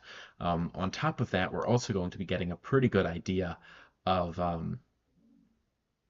really what things are going to look like over the next few days. So we're going to go over what's going on now, then we're going to go over what the rest of the night looks like, and then we're going to go over some more long range stuff towards the end. We're probably going to go on for at least the next hour, maybe one more. But assuming that things continue the way they're going, we're probably going to be off the air around 10 p.m. Central, 11 p.m. Eastern at the latest. So that's what we're looking at right now. So you're stuck with at least one more hour of me, possibly two. But you can see that on your screen there, just below my head, the brand new severe weather outlook from the Storm Prediction Center. We'll see if that's loaded yet. Yeah, there it is. So moderate risk, that remains in place today for the next little while. And you'll notice here they have removed that marginal risk for severe thunderstorms there near Indianapolis and points north. So that setup up there doesn't really look like it's going to be severe. We haven't seen much in terms of severe weather. If you look at what's currently happening, we do have a special weather statement up there, but that's about it. So I'm not really expecting too much in terms of severe storms there. But as we take a look here at the new severe weather outlook, what you'll notice here is that moderate risk remains in place. That's for Montgomery, Greenville, Fort Deposit, Thomasville, Grove Hill. So the small corridor there. You'll notice that enhanced risk, that extends there a bit into Georgia, getting close to Macon there, but Columbus, Georgia within that as well. And that's probably having to do with that supercell that we were talking about. But we'll take a look at this now in a bit more detail. So we've seen now the main risks there. The level 1 is in green, level 2 is in yellow, level 3 is in orange, level 4 is in red. There's no level 5 today, but that would be in pink if we did have it. That was the wrong thing. That's tomorrow's outlook. We'll go over that here later, but let's talk about what's going on today. So let's talk about tornado probabilities. Now, we still have that 15% hatched region. That means that the Storm Prediction Center still believes that within this region here, if you're in the level 3 or the level 4, so that's the 10 or 15% areas here, they still believe there's reason for there to be the potential of some stronger tornadoes today. So if you're over here, it's time to continue to keep an eye on things and remain weather aware there as we continue through the evening and overnight hours. So if I'm in Demopolis, Thomasville, Montgomery, Greenville, Selma, Jackson, and I'm talking about Jackson, Alabama, not Mississippi, I'm still keeping an eye on this. I'm still keeping an eye on tornado potential. If I'm in the large hail gang here, the large hail threat has backed off considerably now. It's only a level 2 now. It was a level 4 in the last outlook. That's just a level 2. Still, though, they do have this particular corridor here. Let me actually show it to you real quick. This is where they believe that very large hail is a possibility. So this is 2 inches in diameter or higher being possible. And I would like to note we don't have any tornado warnings in effect now at this point. So we're going to go over long range here for a little bit. But then we'll get back to the normal scheduled programming. And again, there's that tornado threat. It's where stronger tornadoes are possible. And then finally, when we get to the wind threat, the level 3 out of 5 stretches all the way from here near Demopolis, Thomasville, and Jackson, stretching all the way to near Columbus, Georgia there. And throughout much of that region, you'll notice there are particularly strong winds possible. And that's kind of centered over Montgomery. So if I'm in Montgomery right now, I am keeping an eye on things because you are in the possibility of hurricane force winds, the possibility of so yeah, there it is, hurricane force wind,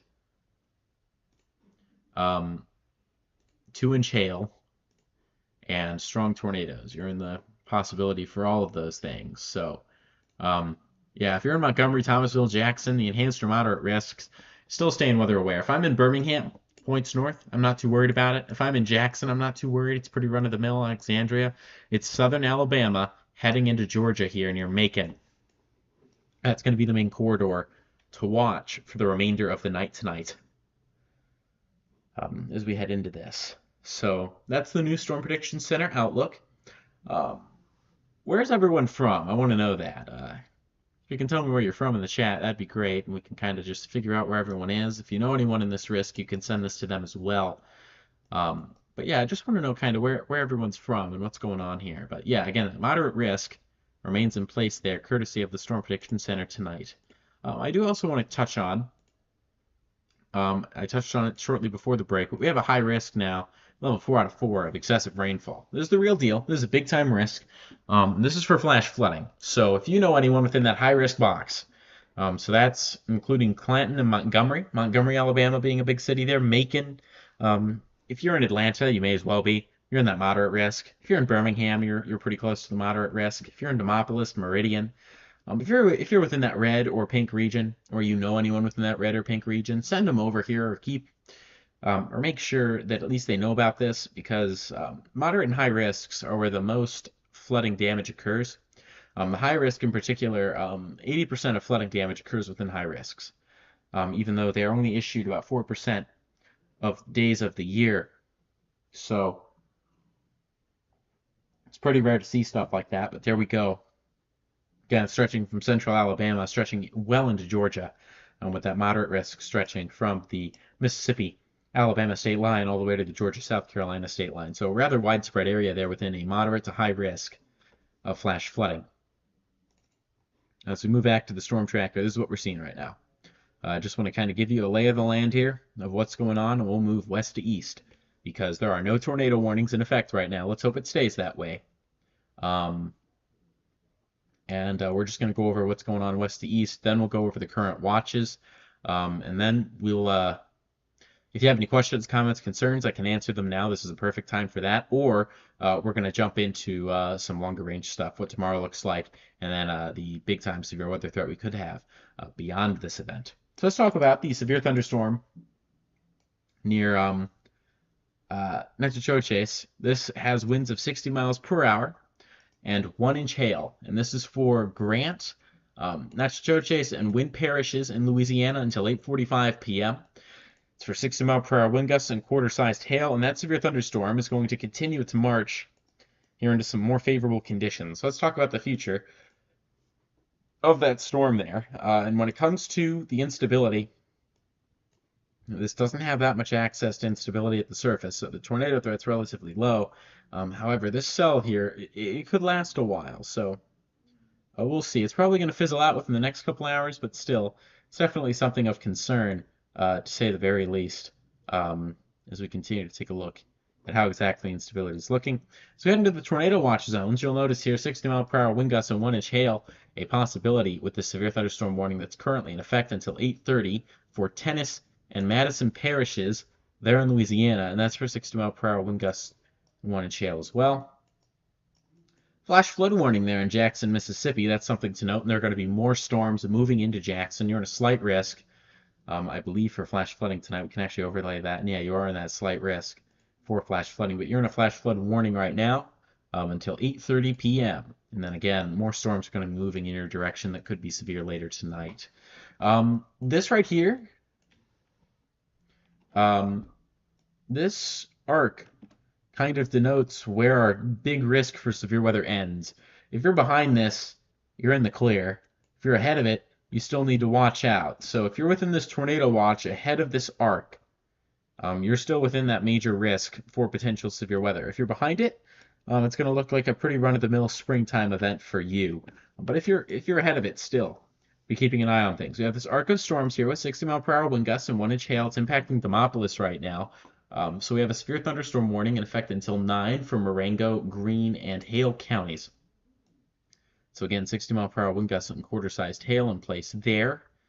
So if you're in Demopolis, Greensboro, places like that, just make sure that you're taking your thunderstorm precautions. And again, there's a severe thunderstorm warning until 8:30 p.m. For southwestern Choctaw, northwestern Washington, northwestern Clark, and east central Wayne counties as well. So that's currently in place for those guys over there. And then we do have that severe thunderstorm warning here for the supercell. I do want to talk about it. That's for 60 mile per hour wind gusts and 1-inch hail. But if I can, I do want to talk about this thunderstorm here. And the reason I want to talk about it is because it does look somewhat concerning. It is a supercell, and it does have rotation. Um, and the Storm Prediction Center has specifically noted that there is a possibility that this could be the kind of catalyst of some of our stronger tornadoes tonight. Like if we get a stronger tornado tonight, this would kind of be the storm to do it. So you'll notice there that storm south of Selma near Camden, as it stretches towards Montgomery here, as this storm is, this is going to be the one that could produce some tornadoes later tonight. So that's what we're looking at right now. In terms of this storm, 60-mile-per-hour wind gusts, 1-inch hail, and that's in place for Lowndes and eastern Dallas counties until 8:30 p.m. there in the state of Alabama. But if I'm in Greenville, if I'm in Montgomery, if I'm in Troy, if I'm in Haynesville, if I'm in Union Springs, Tuskegee, Auburn, I'm keeping an eye on this. This could be the cell of the night. If there is a cell of the night, it will be this one. This is the one that would be capable of producing our stronger tornadoes. And if I actually take a look here, I'm just going to take a look here behind the scenes real quick, kind of what exactly our tornado threats look like. Not exactly a stellar picture. Pretty good atmospheric energy, but not great in any other category, really. So good atmospheric energy, but wind shear isn't great. And that torque in the lower atmosphere isn't great either. Most of our torque, this was kind of a concern for this event, is happening behind this big arc of storms, which means that our tornado threat here is going to be pretty lacking. We just don't really have the wind shear to facilitate tornadic development. And so that's kind of the problem we're seeing right now. But with that, we are seeing some more substantial severe thunderstorm warnings. So let's actually take a look now farther here into Georgia. This is where our final few severe thunderstorm warnings are. So we have a severe thunderstorm warning. It's in place for Fayette and Corella counties until 9:30 p.m. They're in Georgia, and that includes the city of Noonan. That's for 60-mile-per-hour wind gusts and quarter-sized hail. And then we have a severe thunderstorm warning here that's in place until 9:30 for Fayette, Coweta, Central Fulton, and Clayton counties. And again, that's in place until 9:30 Eastern.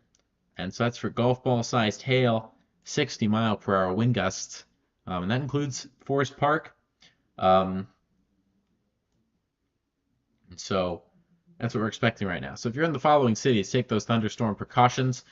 This includes the city of Atlanta. This includes Noonan, Fayetteville, Jonesboro, city of South Fulton, all of these in Georgia, by the way, Peachtree City, East Point, Union City, Forest Park, Riverdale, College Park, Fairburn, Tyrone, Morrow, Haberville, Palmetto. We're going to be seeing Lake City in that as well, Chattahoochee Hills, Hartsfield, Jackson Airport, and Cascade Heights.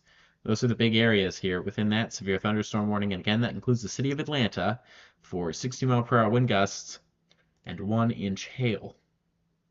The hail that was confirmed, the wind threat that's radar indicated, and again, talking about a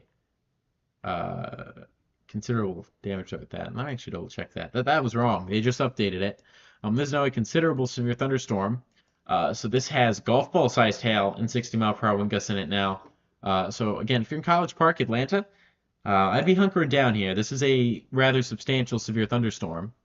And then here outside of the severe thunderstorm watch, we have a severe thunderstorm that is in Greene and Ototo counties until 10 p.m. Eastern time for 60-mile-per-hour wind gust quarter-sized hail. And that includes Lexington, Crawford, Woodville, Maxey's, Stevens, Painfield, Wayneswood, Plymouth, and Hutchings at this time. So no tornado warnings in place at this time. But again, we do have our concern with this supercell heading towards Montgomery. So if I'm in Montgomery, I'm giving you a heads up. You're probably going to get some severe weather out of that. However, it's not looking like the end of the world right now, but the Storm Prediction Center has explicitly mentioned this could be the catalyst of some tornadoes later. So if I'm in Montgomery, I'm watching. And then over here in Georgia, let's break down severe thunderstorm heading towards Atlanta. So this is rather substantial, and this has quite the hail core in it now. With radar estimates showing this having up to maybe even 2.5-inch hail. Goodness gracious, that is big hail. But the Weather Service talking about golf balls, 60-mile-per-hour wind gusts, and this is heading towards Atlanta and East Point right now, Forest Park.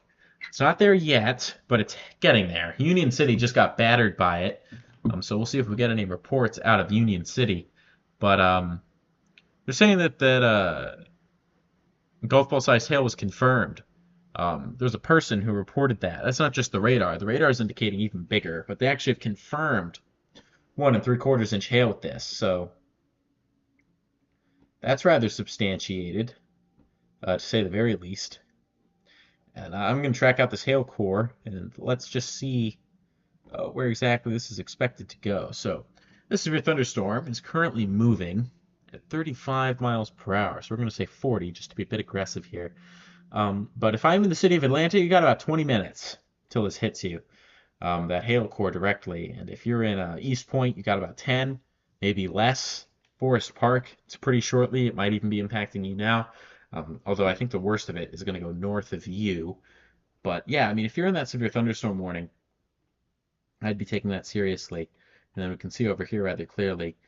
It's in a bit of a radar hole, but we can see rather clearly there's some robust hail with this storm as well, over 1 inch in diameter as well. So that's what we're looking at right now. If anyone here has any questions, comments, concerns, anything of that nature, please feel free to ask, and we'll be more than glad to answer your questions as time does go on. But yeah, that's what we're looking at right now. Severe thunderstorms across the board. The biggest story being the potentially dangerous severe thunderstorm moving into Atlanta. Considerable damage threat with that, as golf balls falling from the sky. And this has been upgraded substantially. So this is right on the edge between a destructive and a considerable severe thunderstorm. But the Weather Service is now upgraded. And we kind of talked about this, how the radar was indicating this. But they now have tennis balls with this storm. So they're talking about that still being observed. But now they have 2.5 inch hail. It's tennis balls falling from the sky, heading in the general direction of Atlanta. So if you're in Atlanta, this is the time when I'm going to say you need to start moving to your safe place. That is some substantial hail. That is dangerous. So you want to be indoors. You want to be in an interior room. Make sure that you're away from windows. Windows can break from hail that big. If windshields can break, so can your home's windows. And those strong 60-mile-an-hour winds can kind of loft and push that into your windows directly instead of falling straight down. So it's a rather substantiated threat there, to say the very least, in the city of Atlanta. If you know anyone in Atlanta, let them know this is coming, and send them over here. Send them to Advective Weather, so we can keep them posted here with time as this continues to happen. But that's big story number one. Big story number two, we have a severe thunderstorm in Louisiana with a considerable damage tag on it, I believe. Let's see if I can find it. Doesn't look like it. Let's see. Has that been downgraded? Yes, that has been downgraded. But we do have a new severe thunderstorm warnings just come out here. State of South Carolina. State of South Carolina. And we knew this would happen. There's a slight risk of severe storms over there. So these are going to be pretty run-of-the-mill. They're not going to be anything like the big-time storms we were seeing in other locations. But 60-mile-per-hour wind gusts, 1 inch hail. That's what we're looking at over there. And when it comes to what to expect with that, if you're in north central Columbia, Edgefield, Aiken, Saudia, or McCormick counties there in South Carolina, you're in a severe thunderstorm warning until 10 p.m. Central. So just note that, and that's for 60-mile-per-hour wind gusts, quarter-sized hail. And again, you're not in any sort of watch whatsoever. But still, that could track on for a little bit, and we're probably going to see some more widespread severe weather here over in that slight risk region there in Georgia, stretching into South Carolina as time goes on into the overnight hours. But again, we're even seeing severe storms in the marginal risk over here, so the night's not over yet, especially with these guys potentially being hailers. But looks like the tornado threat hasn't really materialized. That's good news, and I don't think it's going to. The wind shear just has not been what we thought it was going to be, and most of that substantial wind shear has occurred behind our primary front. So yeah, it just doesn't look like the rapid uptrend the models had in wind shear just ended up materializing. So that's definitely, excuse me, good news as we continue to look at what's going on over here.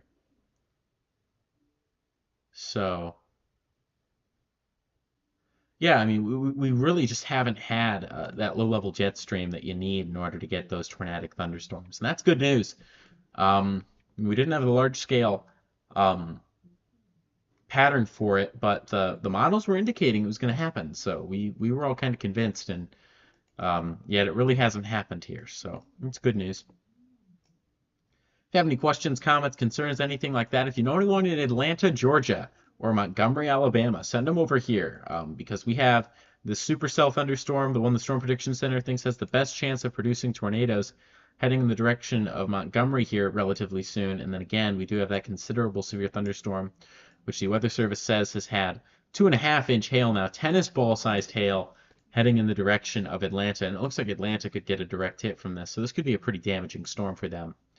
And that could be kind of the big story of the day today, is that big time hail in Atlanta. But that's what we're seeing right now. So let's keep an eye on this. Let's see what happens here as time goes on. But that's what we're seeing there. So now we've kind of gone over that. I do want to go over what the rest of the evening is going to look like a little bit. Again, we've gone over that Storm Prediction Center outlook. That level 4 out of 5 moderate risk remains there, stretching all the way from around Jackson and Demopolis there in Alabama to Montgomery, Alabama, with the enhanced risk stretching to Columbus, and then a slight risk all the way from around Jackson, Mississippi, all the way off the East Coast. That's for hail. With our moderate and enhanced risks, our moderate risk is for tornadoes, our enhanced risk for strong winds. So, I mean, we still have quite the risk here for some stronger stuff to happen today, as there's still that possibility that that low-level jet kicks in.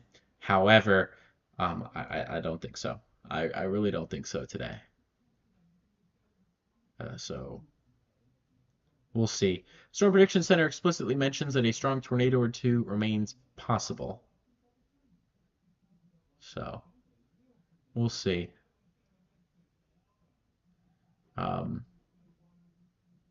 Yeah, I mean, the Storm Prediction Center is expecting that those low-level winds are just going to slowly kick in here. But I don't know. I don't know if that's going to manage to happen here or not. I just don't see it.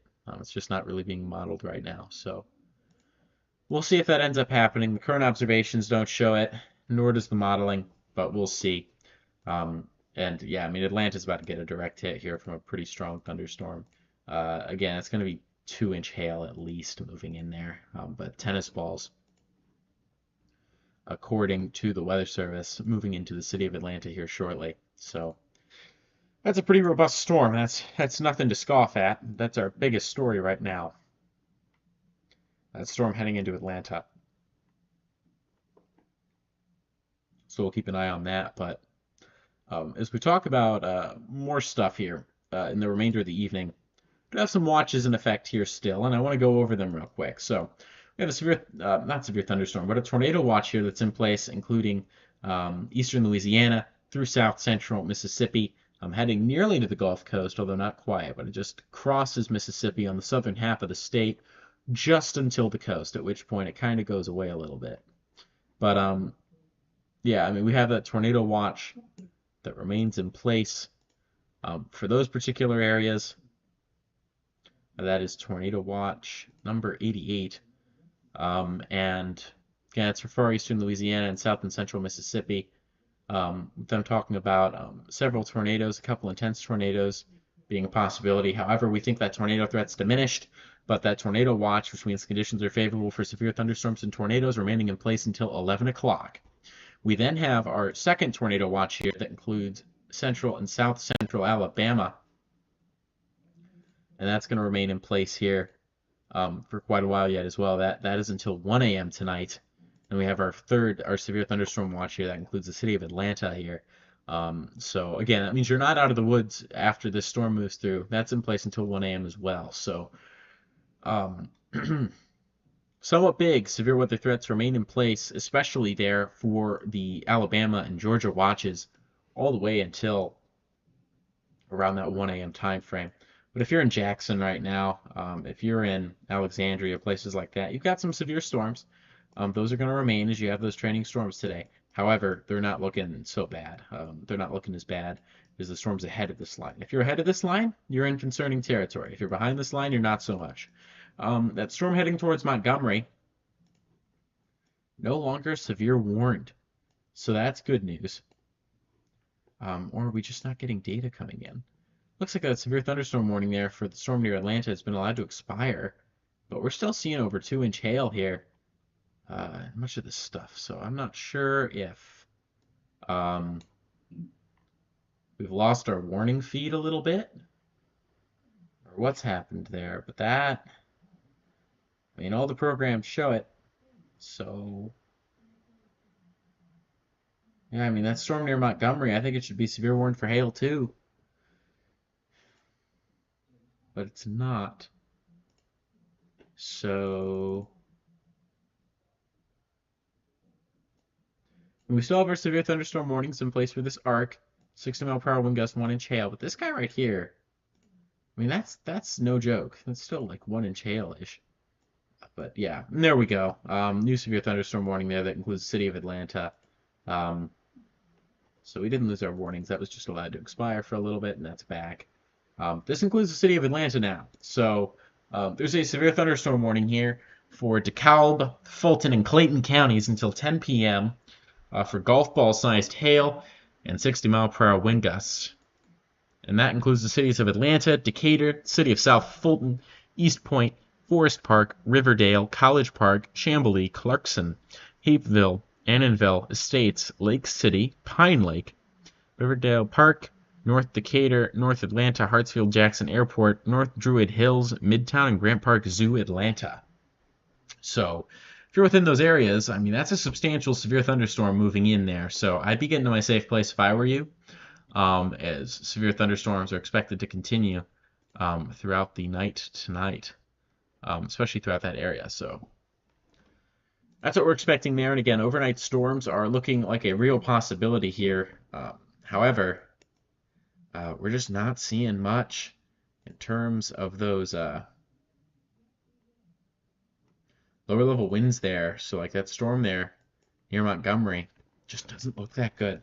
And I'm not sure it's going to be able to do much of anything here because while the upper level shear and the energy is really good, the lower level shear is lackluster. So I think that's going to really prevent us from seeing much of anything there in terms of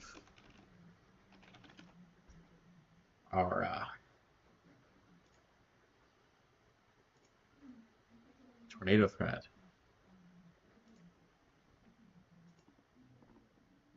Trying to figure out here if I can get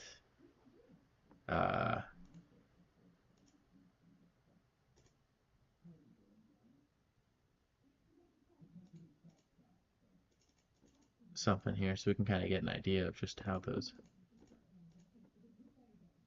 are looking. But yeah, I mean, our low level winds just don't look that good. So I'm just not convinced here.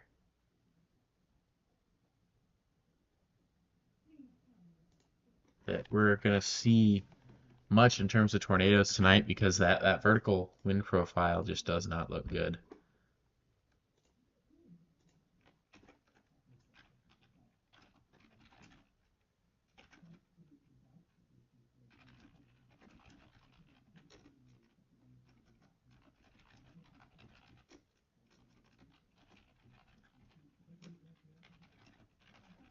Yeah, I mean, we're just not seeing.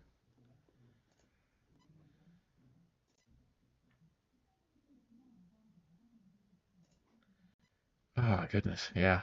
Yeah, we're just not seeing that much in terms of conditions really improving there. So not really convinced that we're going to see much more. And I know I've kind of been stumbling over myself a bit, but there's not much to talk about here. So we're just continuing to monitor this in case something happens. But yeah, I don't really see too much happening here. We do have some new stuff to talk about, though, and that's that new mesoscale discussion courtesy of Storm Prediction Center. So let's talk about it. mesoscale discussion here, including city of Atlanta. This is saying the risk of large hail and perhaps locally damaging gusts continues across severe thunderstorm watch 90. They're saying that we're going to continue to see large hail of 1.5 inches possible, with 2-inch in diameter hail also being a possibility there. And again, that includes the Atlanta metro places south there as well. So we're going to keep an eye on that. And again, here we are. Atlanta's getting hit now with the hail core. So the worst of it's about to pass through you. It looks like this is weakening slightly as it moves into town. So that's good news for you. But still, I mean, our radar product showing about 1.5 inch hail, which is pretty big. I mean, it's 1 3/4 on the warning product, so not a huge difference there. But yeah, and that's what we're looking at right now. That's our big story. But let's take a look now at the longer range. We've kind of heard enough about today. Let's talk about the next few days.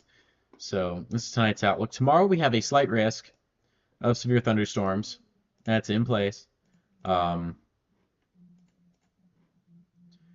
that includes southern Georgia. So that's Albany, that's Macon, that's Savannah, even Charleston, South Carolina within that. And, you know, I mean, that's not a huge risk. We're not expecting too much out of that.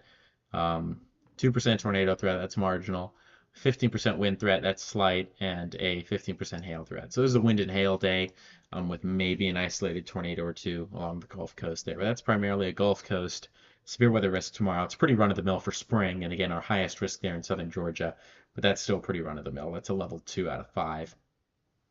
Your level 1 out of 5 is very slight possibility of severe storms. Level 2 is when it's kind of scattered every once in a while, and they're not too intense. It's when you get into level 3, things start getting serious. At 4, that's when we do things like today where we're live because we think something big could happen.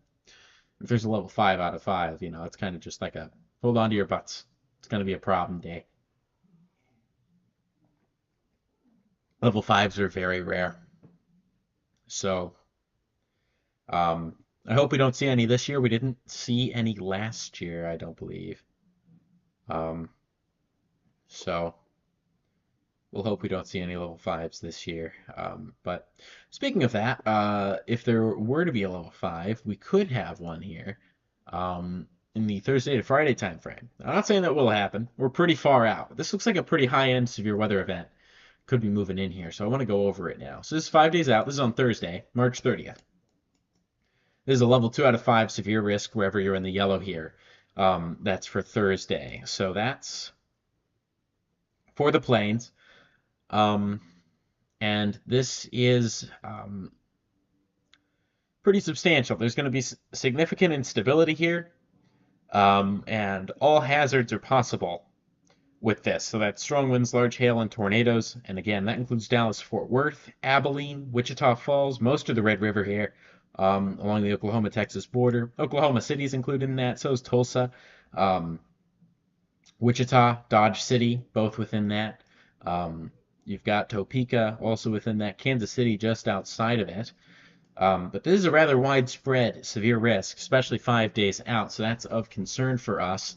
And again, we'll keep an eye on that. But that looks somewhat favorable for severe storms, and we could see some upgrades to that with time. We'll see, but that's right now a level 2 out of 5. Then 6 days out, we have a massive level 2 out of 5. It's still level 2, so we don't really know what's going to happen. Again, level 2 is pretty run-of-the-mill for spring. So if things didn't change, if the outlook looked like this tomorrow or tonight, I wouldn't be too concerned. I'd be like, okay, we got a pretty widespread severe weather threat, but it's not going to be that big.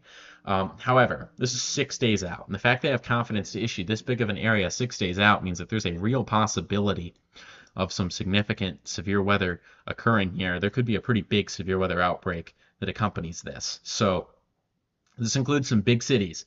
If you're in Springfield, Illinois, you got to be concerned about this. If you're in Evansville there, I believe Evansville's in this. Yeah, Evansville there in Indiana. If you're in St. Louis, Kansas City, Springfield, Columbia, Jefferson City, and Missouri. If you're in Little Rock, Arkansas, Jonesboro, Arkansas. If you're in the state of Missouri or Arkansas, you're in a severe weather risk 6 days out, the entirety of the states.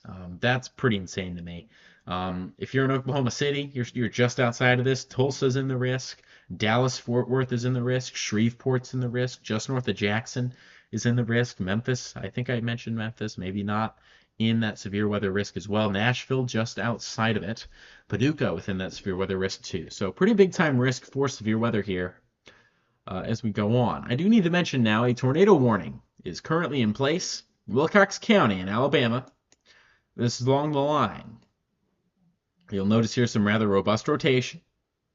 It's not huge, but there is some rotation there that is causing some pause here for us as we move through the night tonight. So it's going to be over mainly rural areas, but if you're in Alberta or Catherine there in Wilcox County, it's time to get to that safe place.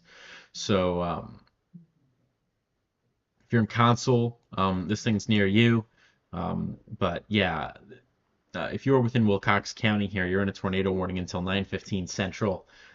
So make sure that keeping an eye on that. There is some rotation there. I don't think a tornado's down with this right now, but there is that rotation, so this could drop a tornado at any time. So let's make sure that we're tracking this, and that's again near Catherine, Alberta. So let's track that storm.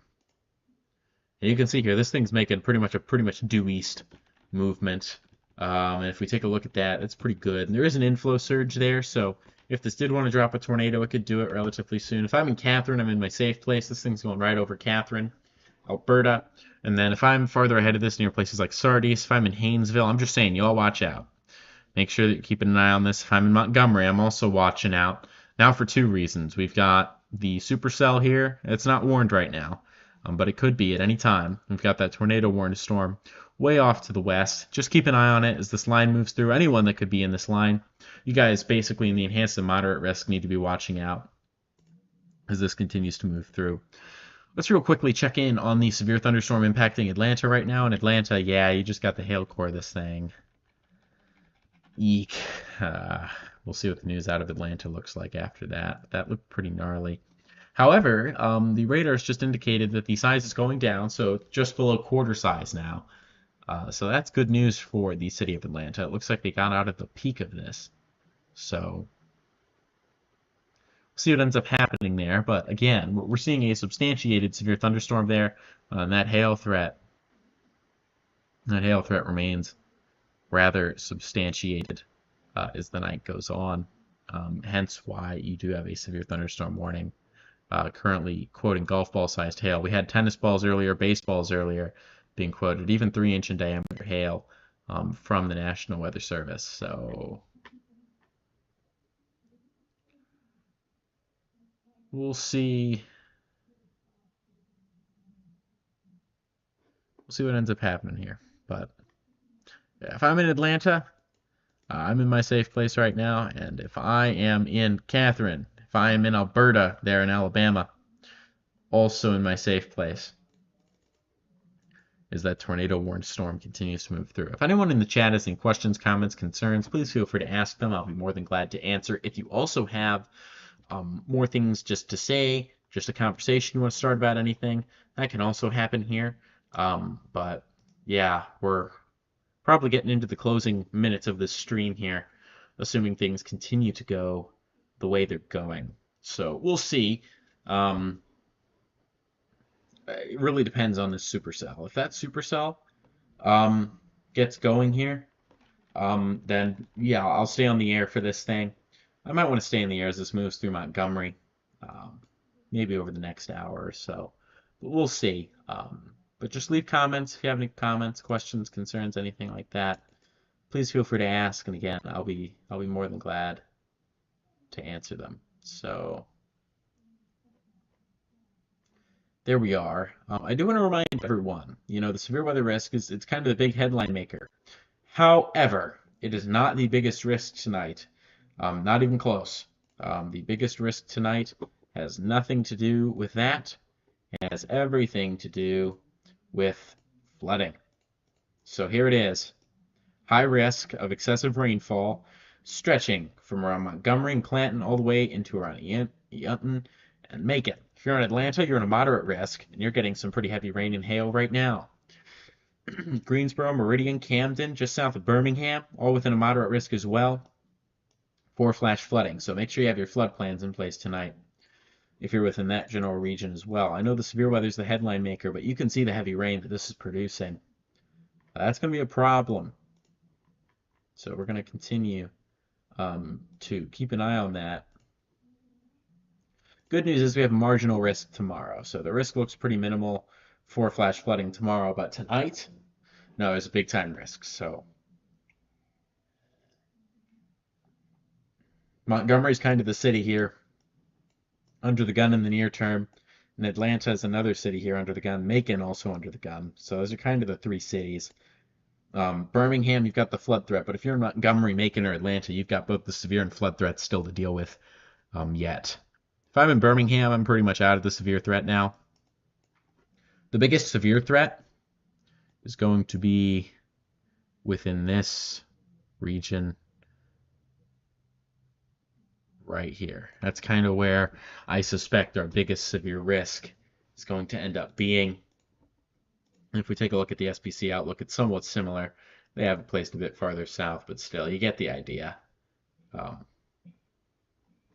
As these thunderstorms continue. But as the sun sets, you'll notice here destabilization is going down, and so our severe thunderstorm activity is just, it's kind of going down here. I think we've kind of peaked at this point when it comes to the hail part of the event, and luckily I think that our severe weather chances are being minimized a decent bit today, at least in the tornado side. So good news there. I think we did have a couple of tornadoes today, but we didn't have any of the strong, violent, historic tornadoes that we were worried about today. So that's good news, and let's hope that continues. Yeah, I've made the decision. I'm probably going to go off the air here at about top of the hour. The wind shear here, it's just lacking. I don't really see it coming back here. I'm just going to double check a couple of things here real quick just to make sure before I really decide I'm going to hang it up. But yeah, I think that the event is pretty much done when it comes to the big time stuff tonight for severe weather. The flooding threat is still very real, and that severe weather threat is non-zero. I mean, you're still like quarter-sized hail, 60-mile-per-hour wind gusts, and the spin-up tornado. It's no joke. However, yeah, I'm not really seeing a huge risk there for those stronger storms. I mean, we'll see. I mean, models are showing that things ramp up here relatively soon. So I don't know, but observations are not saying such things. So I'm not convinced. Because if I look at what's happening now, and then I look at what the hour before looked like, that was lacking. And then yeah, at 0 it ramped up a lot, and now at 0 it's not. And at 1 it ramps up a lot. At 22. Yeah, okay. So yeah, I'm probably going to call it a night here, but we'll remain on standby for a while, just in case something happens here, because those low-level winds, they might improve, and if they do, of course, that means that tornado risk goes up, but, I mean, how much do those improve by? Not much. We have the local max there.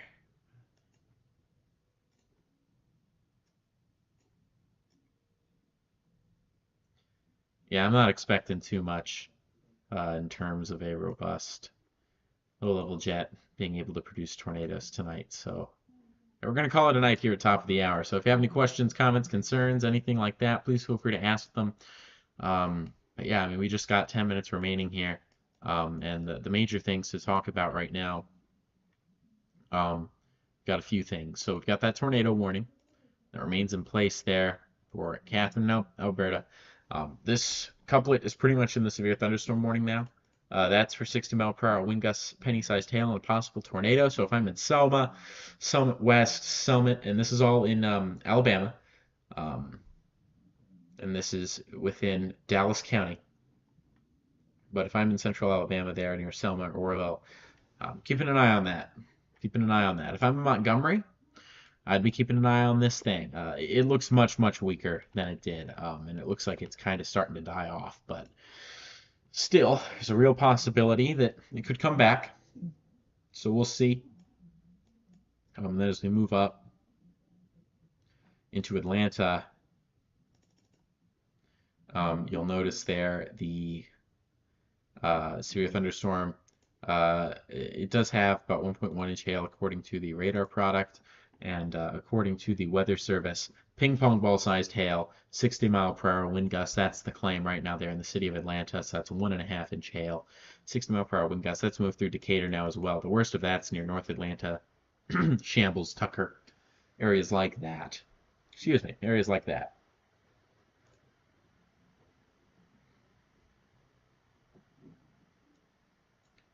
So that's what we're looking at right now. Things look like they are dying down, but we've got about 9 minutes left of the stream and not too much to talk about here. So let's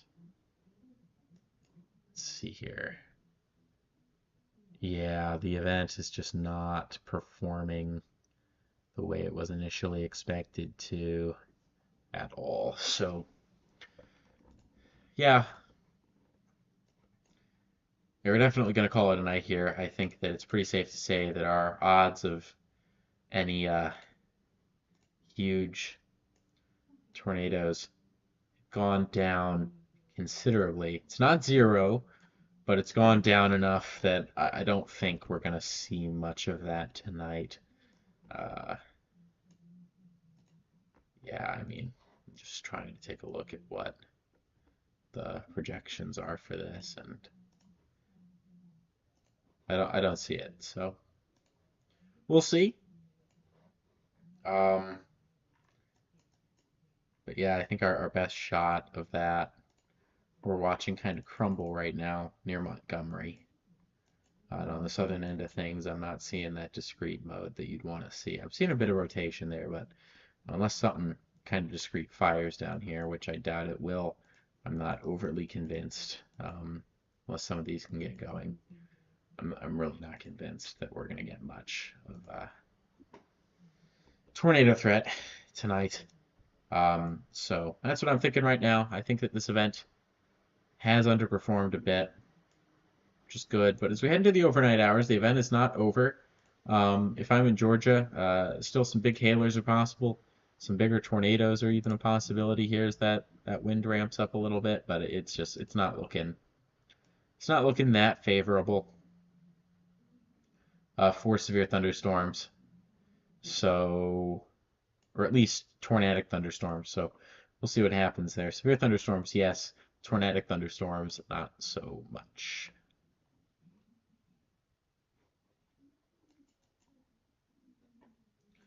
So just a reminder, while we do have this going on, we also have a high risk of excessive rainfall. It's gone into place tonight, and that includes the city of Montgomery, just south of Atlanta, the city of Macon also within that, and it's a high risk of flash flooding. So if you're in a flood-prone area tonight and you're within that red or that pink area especially, it's time to get to higher ground here, or not get to higher ground, I'm sorry.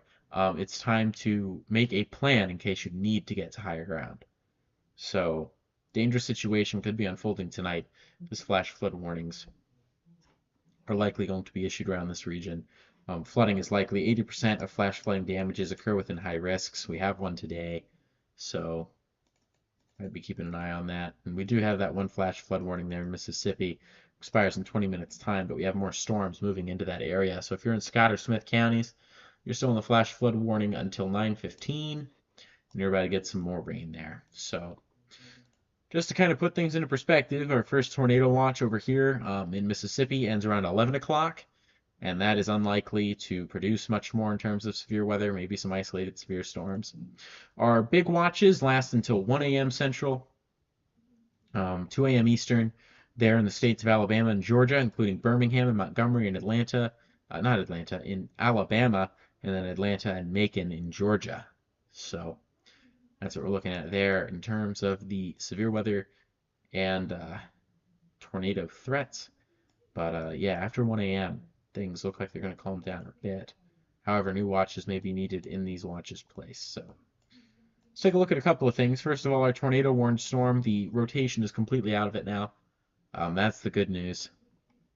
It's within the severe thunderstorm warning, but if I'm in Oroville, Selma, I'd still be keeping an eye on this, as this could perhaps drop something, although it looks like it's going to go south of you. But if I'm in Montgomery, I'm saying watch out here because you're definitely going to get severe weather, if not tornadic. You're definitely going to get those strong winds and that large hail again right now. It looks like the 60-mile-per-hour wind gusts are the primary threat. Penny-sized hail also a threat. Flash flood warning has been issued here to the north, including Chilton, Trusa, and Tallapoosa counties until 11:15 tonight. And yeah, we have a new severe thunderstorm warning now beyond the storm in Atlanta. If you're in Atlanta, though, you're not done yet. There's still the possibility of more severe storms, so I'd still be watching out there. But the worst of it's moved through Atlanta, with the current severe thunderstorm warning for this being for DeKalb, Gwinnett, and Fulton counties until 10:30 Eastern Time. And that's for 60-mile-per-hour wind gusts and quarter-sized hail. So that's the bog standard severe thunderstorm warning currently in place there. There's a bit of spin here. Nothing too much, but there's a bit of spin, and that hail threat is no longer confirmed. It's radar indicated. But again, if you're in DeKalb, Gwinnett, or Fulton counties, you're in a severe thunderstorm warning. Make sure that you're indoors. You're taking those precautions accordingly. But yeah, I mean, we haven't seen too much in terms of the tornado threat today. And that's definitely good news because, you know, we just got that big event on Friday, and we're probably going to get another big one somewhere next week, especially Thursday or Friday. And we'll have videos on that, really getting into more detail starting tomorrow, perhaps, if we do get a 30% risk introduced. If not, we're probably going to take a day or two off. And then, yeah, I mean, as we head into the late week next week, we're going to have more severe weather to cover. You're not going to be seeing as much of me because I'll be at the Storm Prediction Center down in Norman. However, the rest of the team will likely be available to assist and to host coverage. So that's what we're looking at right now. But if you have any last minute comments, questions, concerns, anything like that, please ask them now. Now we have no tornado warnings in effect. That's good news. But yeah, again, any last minute questions, comments, concerns, anything like that, now is the time to ask them, as I'm going to be going off the air here in short order. So now's the time to ask those last minute questions. If no one has any questions, the major things tonight: big time flooding risk, high risk level 4 out of 4. It's the biggest the Weather Prediction Center issues. That's a big deal. So if you're in Montgomery, if you are in any areas within that high risk, so that includes Montgomery, just south of Atlanta, Macon. If you're in Birmingham or Atlanta even, I'd be watching out for flash flooding tonight. If you're in a flood-prone area here within that, especially that red or pink, but even if you're in the green or the yellow, make sure that you have your flooding stuff prepared, as this could be a serious night. Let's also remember that moderate risk, courtesy of the SPC, is still in place today.